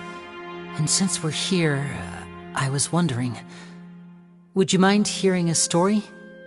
It's about my past. Back when our parents first died, Lynette and I were left wandering the streets. To survive, I took to surreptitiously observing an older street performer who did magic. It took me several days to figure out how he pulled off his amazing tricks. I took my sister through several streets until we found a crowded corner, and we began to perform magic tricks there. To my surprise, we proved to be pretty popular, and we could at least stop worrying about where our next meal would come from for a time. But I didn't want my sister to remain a street rat together with me forever. Before long, an aristocrat came to me and claimed that he wished to take us in after watching my performances. So you went from orphans to nobility just like that? That was how we felt at first too. As if fate was on our side and we could say goodbye to those painful days. But I gradually discovered that while we were called foster children, he was really after my talent for magic tricks. He would constantly take me to all sorts of banquets to garner attention, which he would then use to expand his social circles. That doesn't seem too bad either. It took a while for me to realize just how dark his heart really was. After one particular performance at a banquet, I discovered that Lynette was not on the same return vehicle as me. I waited a long time after we returned home, but she did not come back. I went to that noble's bedroom and asked him about her whereabouts. The answer he gave me was, she caught the eye of the most eminent person at the banquet, so I sent her over as a gift. I mean, you'll be able to perform your magic regardless of who your assistant is, yes? Oh no. So he was gonna... But wouldn't Fontaine's laws deal with such people? As far as outsiders are concerned, this is a relationship akin to adoption or foster care, and they have their ways of escaping the eye of the law. I managed to ferret out the location of the mansion of that so-called eminent person and hurried through the night. But by the time I leaped over the walls, avoided the guards, and made my way in, all I saw was the moonlit ground covered in blood, and the knave standing there in the darkness. So, she'd already taken care of that guy. That's right. She had rescued my sister before she could come to any harm, and had even discovered several girls hidden in a basement, all of them orphans. Father, the knave, might have seen something in me, and so she made me an offer. The House of the Hearth welcomes you, for your interests align with ours. Here, none will ever betray you. Indeed, betrayal shall never be permitted here. I was hesitant to trust her. I had just been betrayed by nobles, but she was also quick to destroy the noble who had taken us in at first, giving us back our freedom. Oh, so that's how the two of you joined the House of the Hearth. She has her own plans. She has gained permission from the Tsaritsa to first use the Gnosis' power once she obtains it. She plans to use it to find a way to break the prophecy and save Fontaine.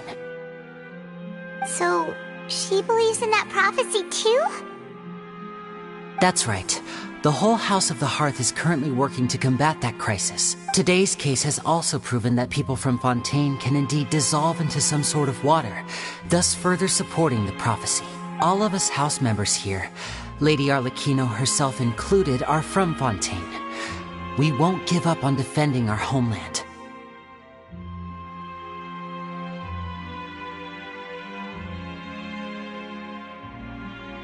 To us orphans, the only connection we have left to this world, apart from our family, is our homeland.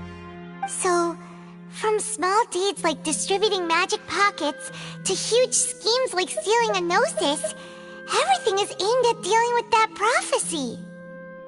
It's all right. I understand. The only thing I can do is relate all this to you.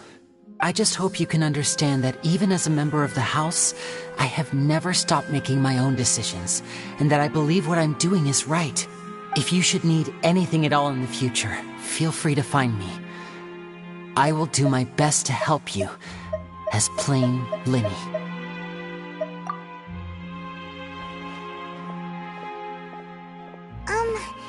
Bye, Lyney!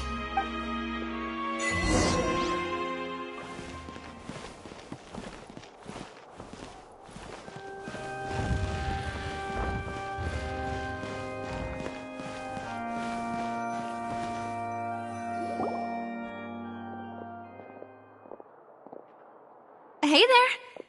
What was with the disappearing act you pulled right as the trial ended? Were you looking for us, Navia? Well, this whole thing isn't exactly over, is it? I do feel that we're getting closer to solving the serial disappearances case, though. Don't you think so, too? Huh? What's wrong, my dear partner?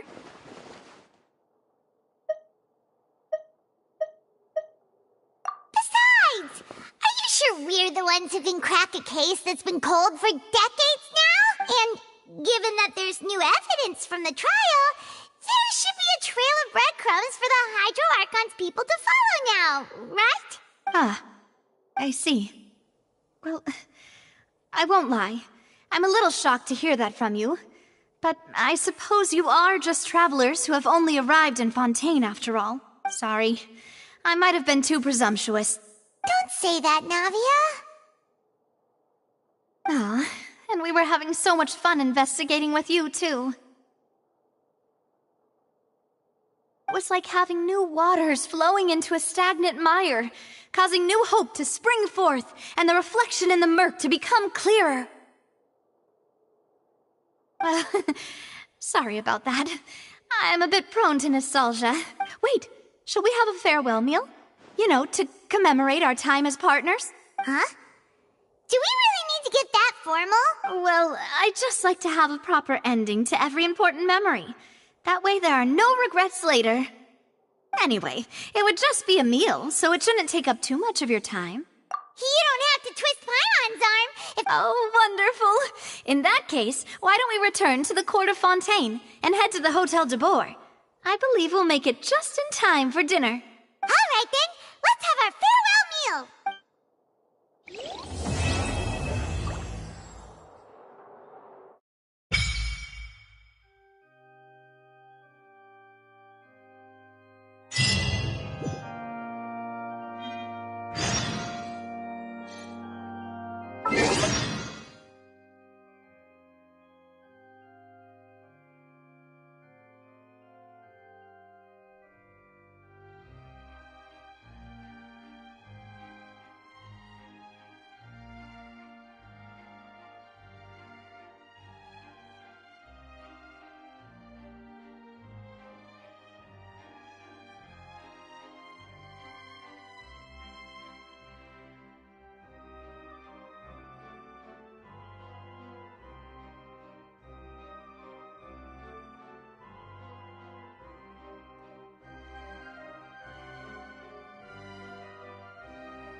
Every journey has its final day.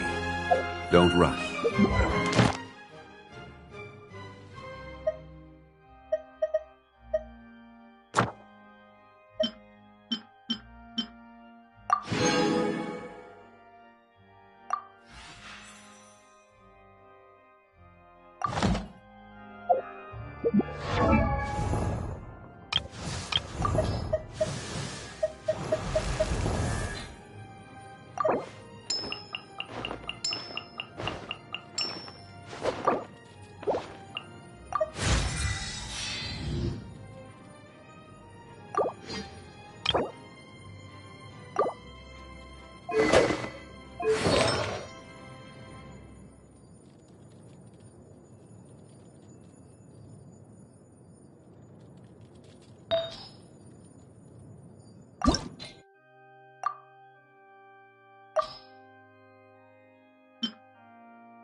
Where do you want to go next? If you'd like to see Liu...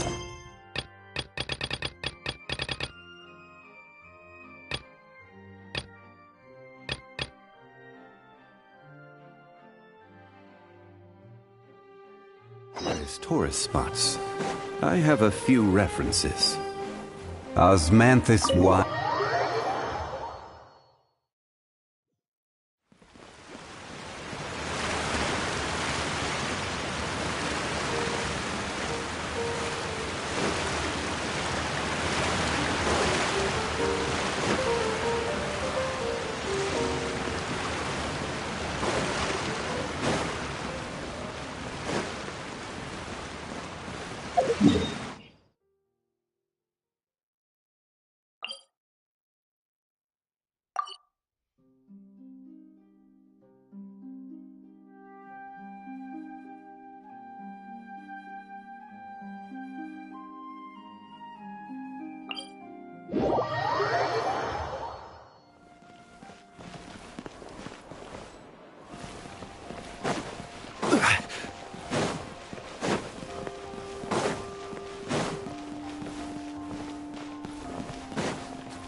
Crumble!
Race you!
Race you!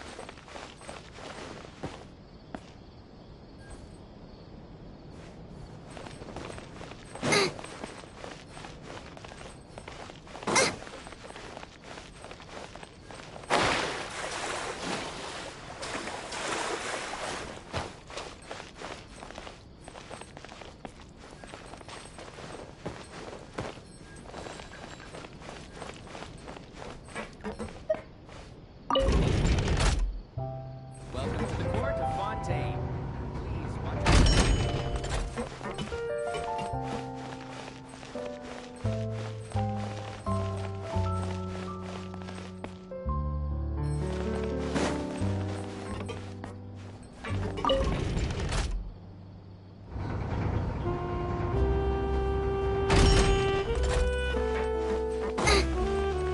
Race you!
I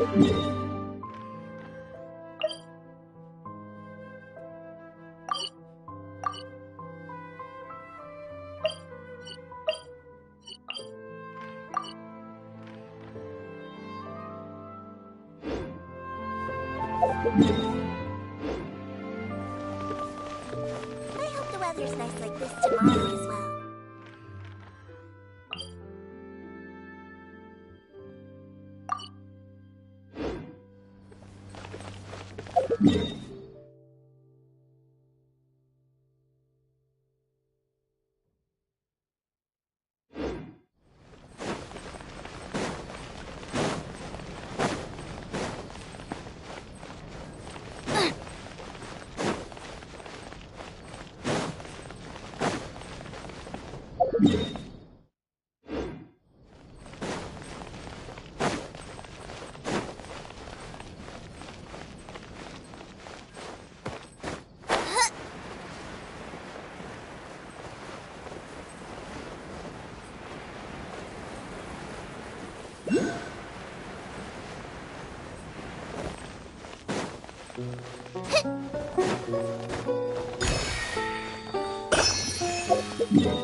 Ad Astra.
Race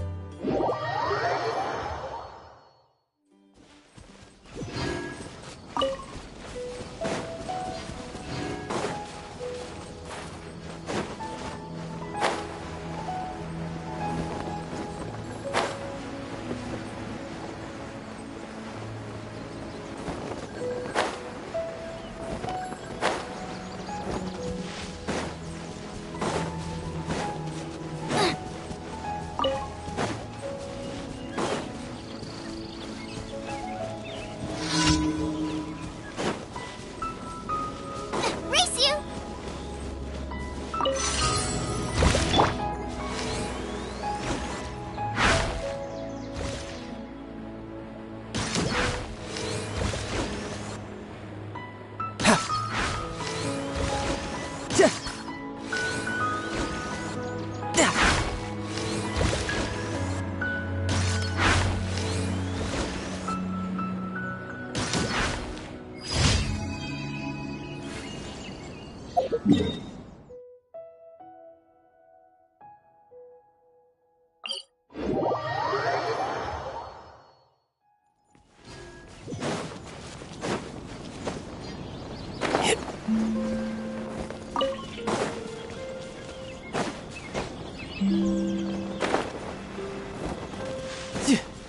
No time to lose.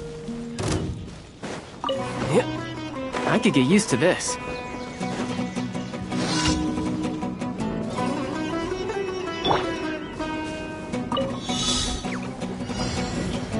This is order.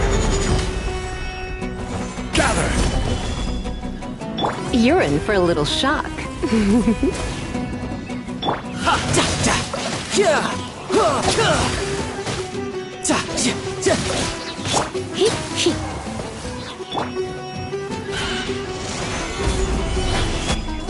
Out of the frying pan, into the fire!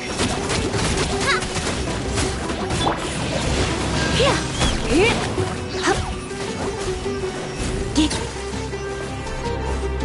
You're mine.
No time to lose.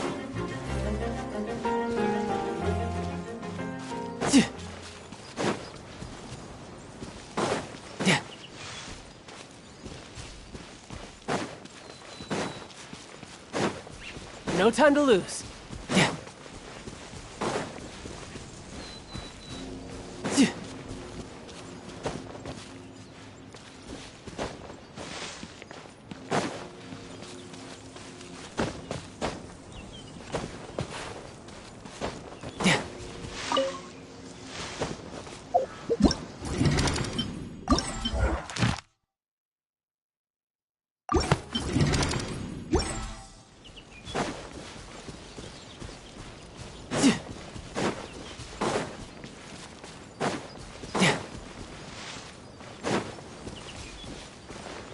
No time to lose.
Osmanthus wine.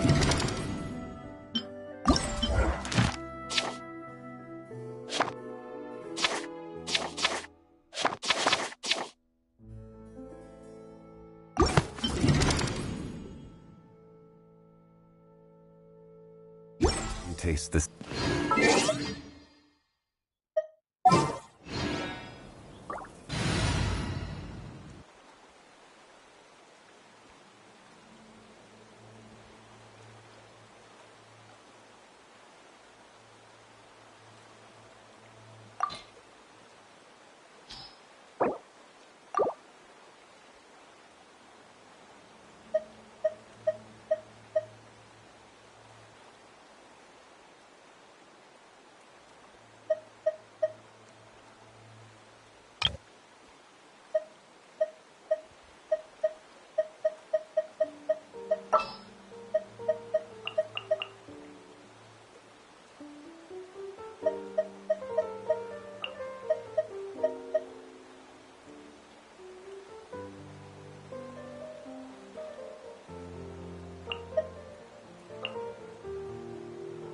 I'll bring my seasonings.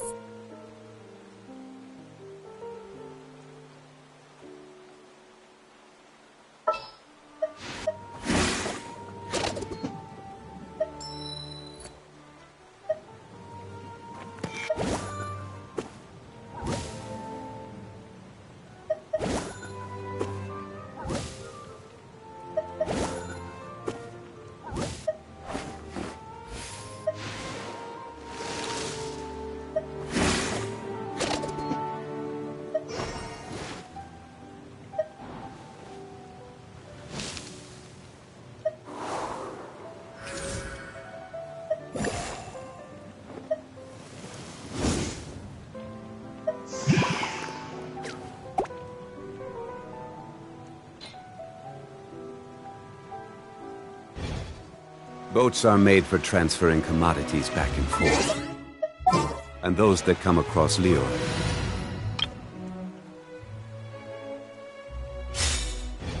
tend to stay a while.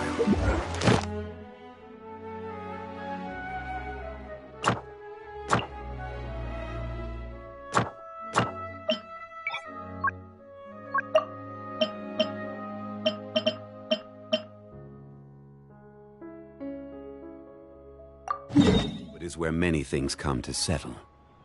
Osmanthus wine tastes the same as I remember.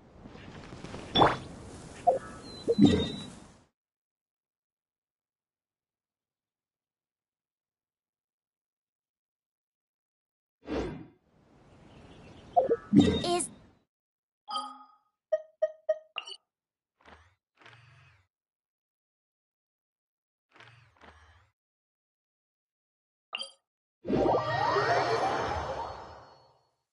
Oh, I don't like the rain.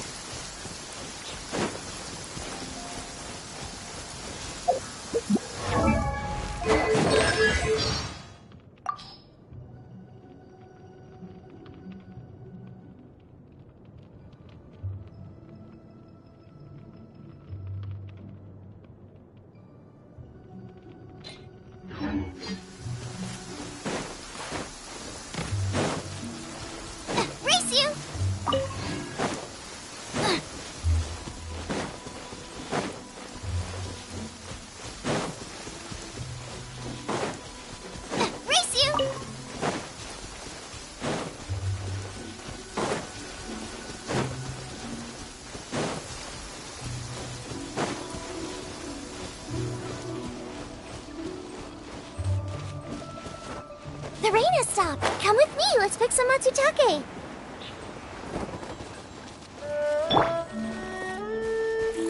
Freeze! Rain outlines your fate.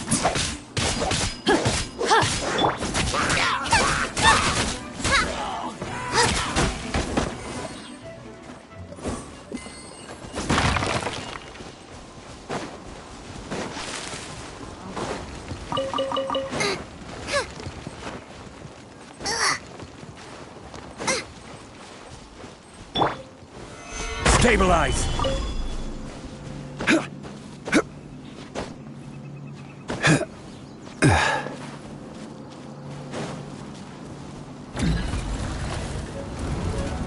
Gather! This earth will be frozen! No, my sword! GUOBA, get them!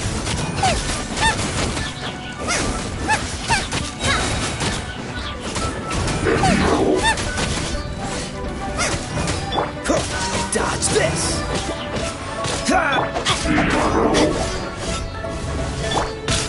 Stabilize!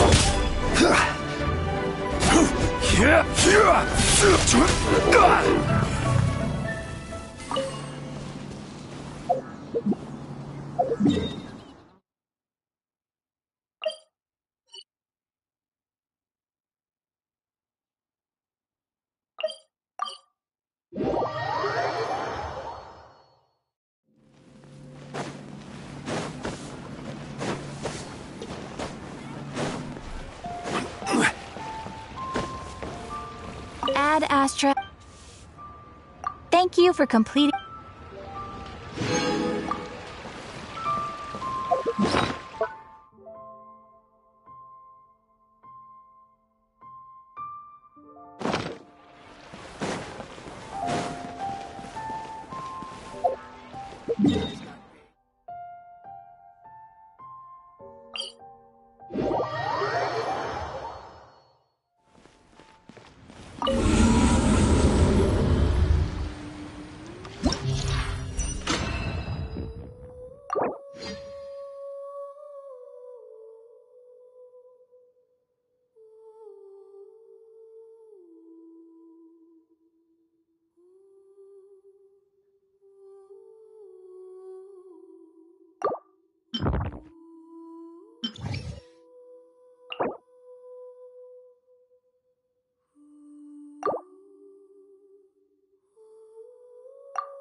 Solidify!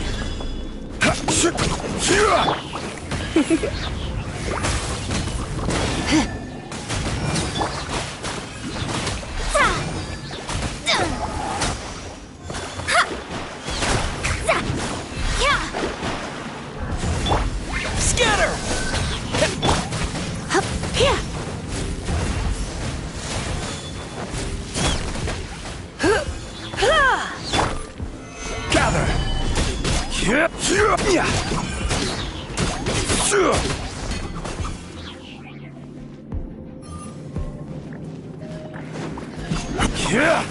Come a little closer.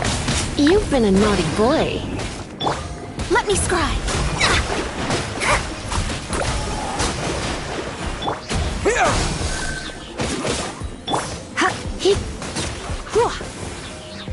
You.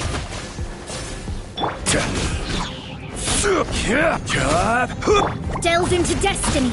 Propagate!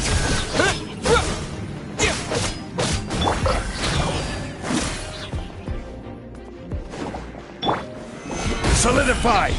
You're in for a little shock. Blitz. Scatter!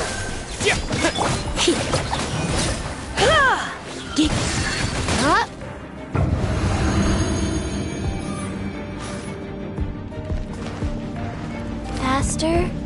Okay, faster. That's following orders. Tidal wave.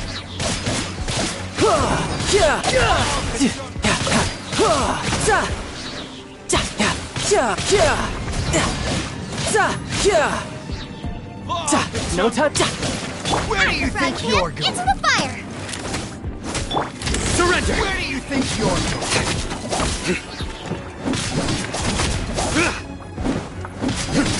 I'll be back. A new punching bag. Life goes on. Riptide!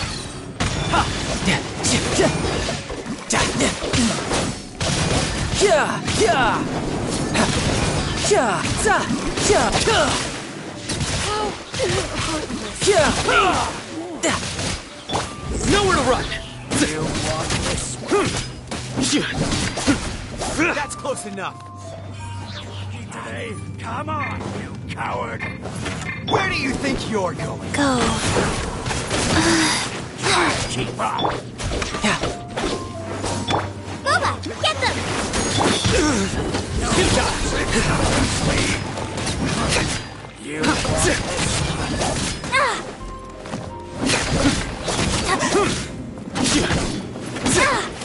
Surrender! I'm getting sick of this one.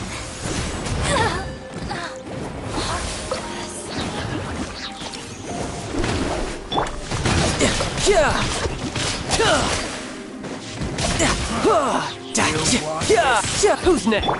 Nowhere to run! I'll be back. Nice and spicy. I'll be back.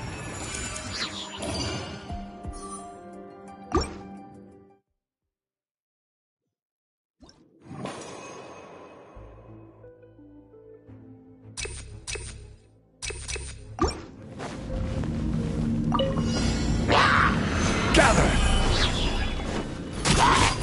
Propagate! Let me scry.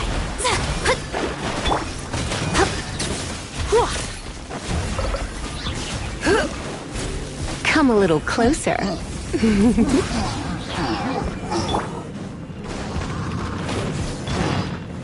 Stabilize! Scatter! He goes. Delves into destiny.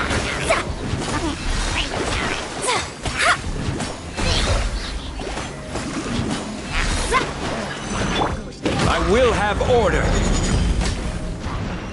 Gather!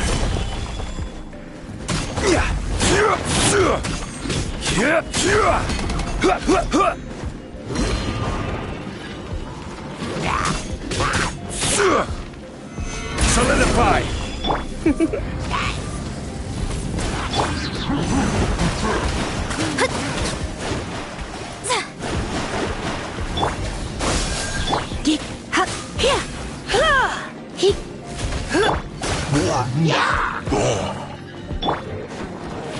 Order guide you.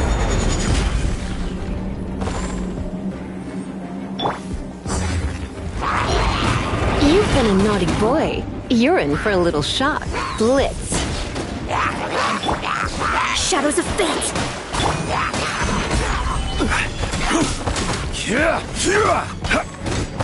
Delves into destiny.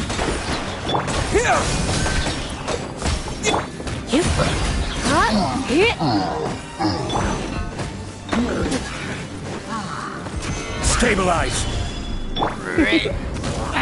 You've been a naughty boy. Scatter!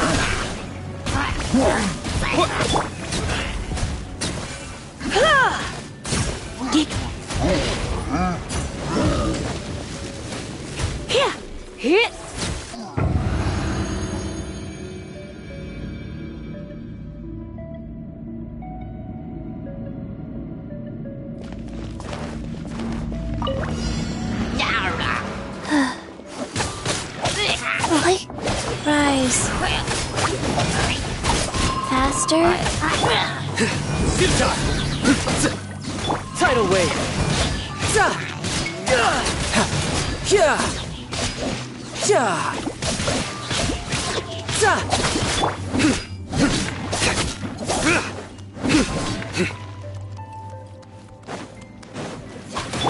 GUOBA, get them! Orders given. Orders received. Life goes on.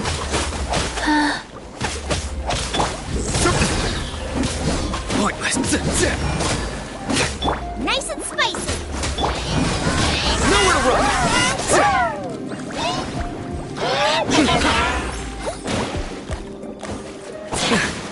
Judgment is upon you.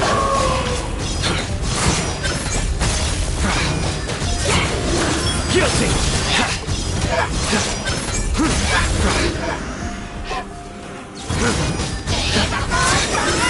Our penance is due.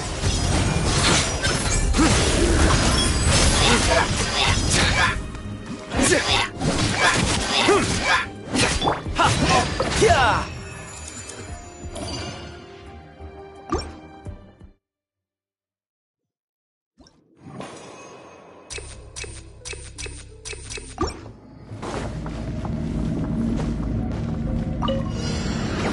Solidified! Come a little closer. Blitz.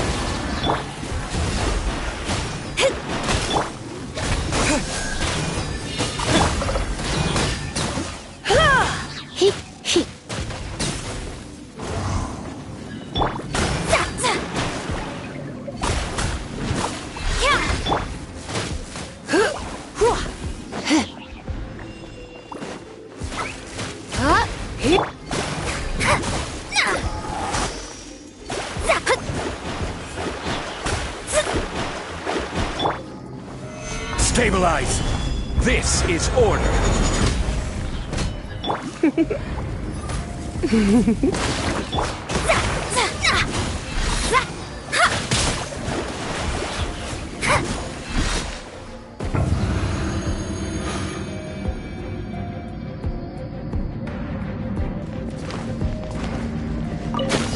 You are not welcome. Wheel of life.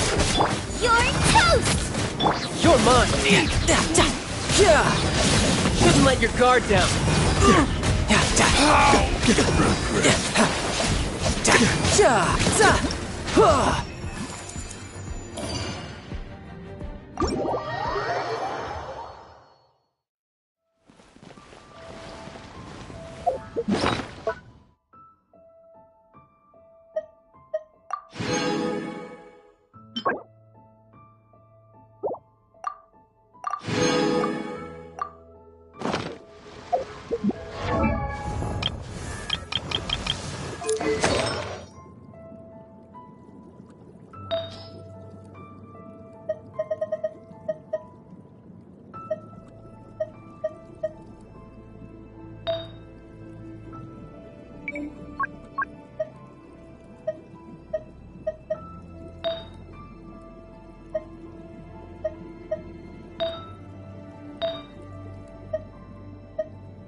Where do you want to go next?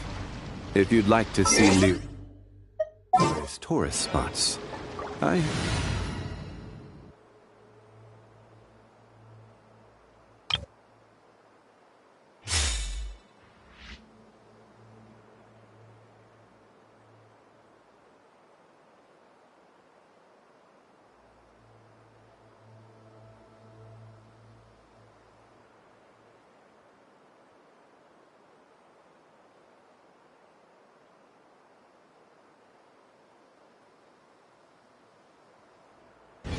a few references.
Faster? Okay, faster.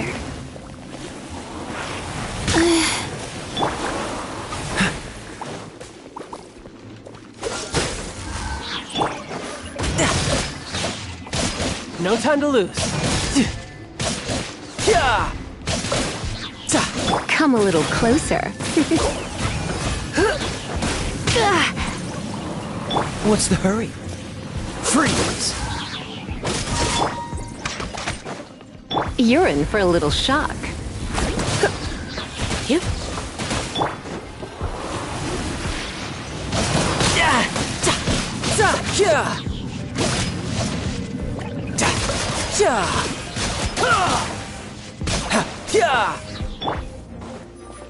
Dodge this!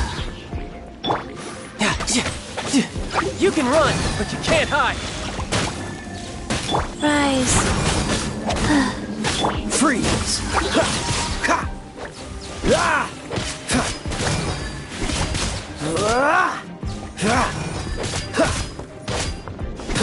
Cool it! Huh?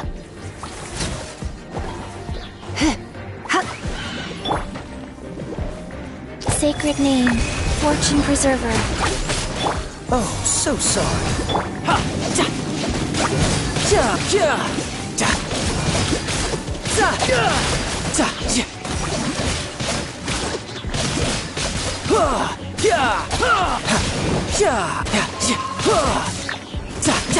Freeze!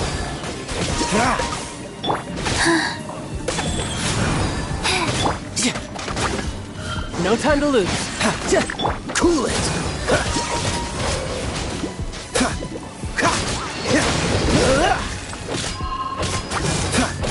Freeze!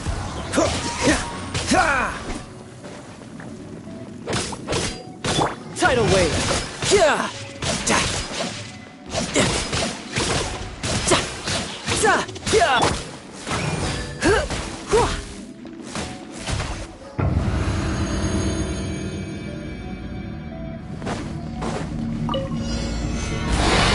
Order guide you. Eat this! Witness the power of GUOBA.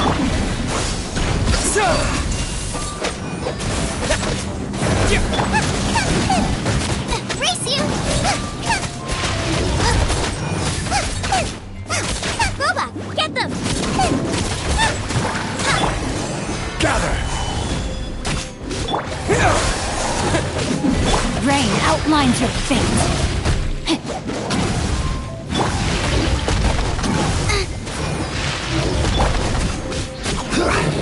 Solidify! Scatter! Out of the frying pan, into the fire! No, my sword! I will have order!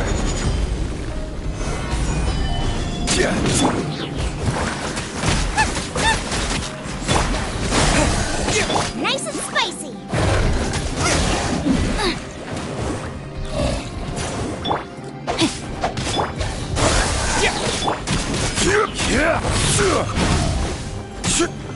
Stabilize!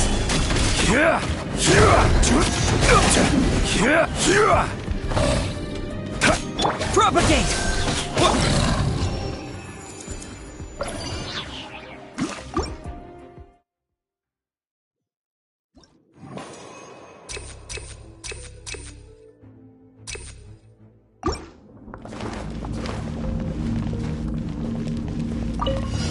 That's close enough. Where do you think you're going?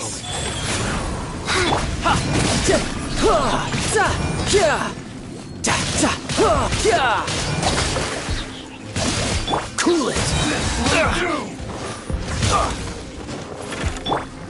Riptide.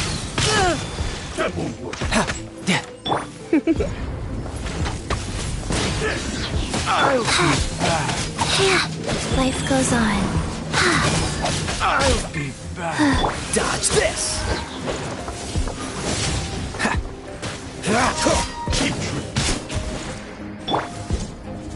Surrender considering I'm be gentle. This one will be frozen in time. Don't push your luck.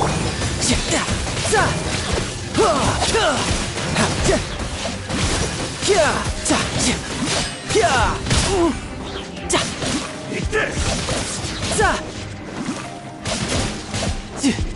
Cool it!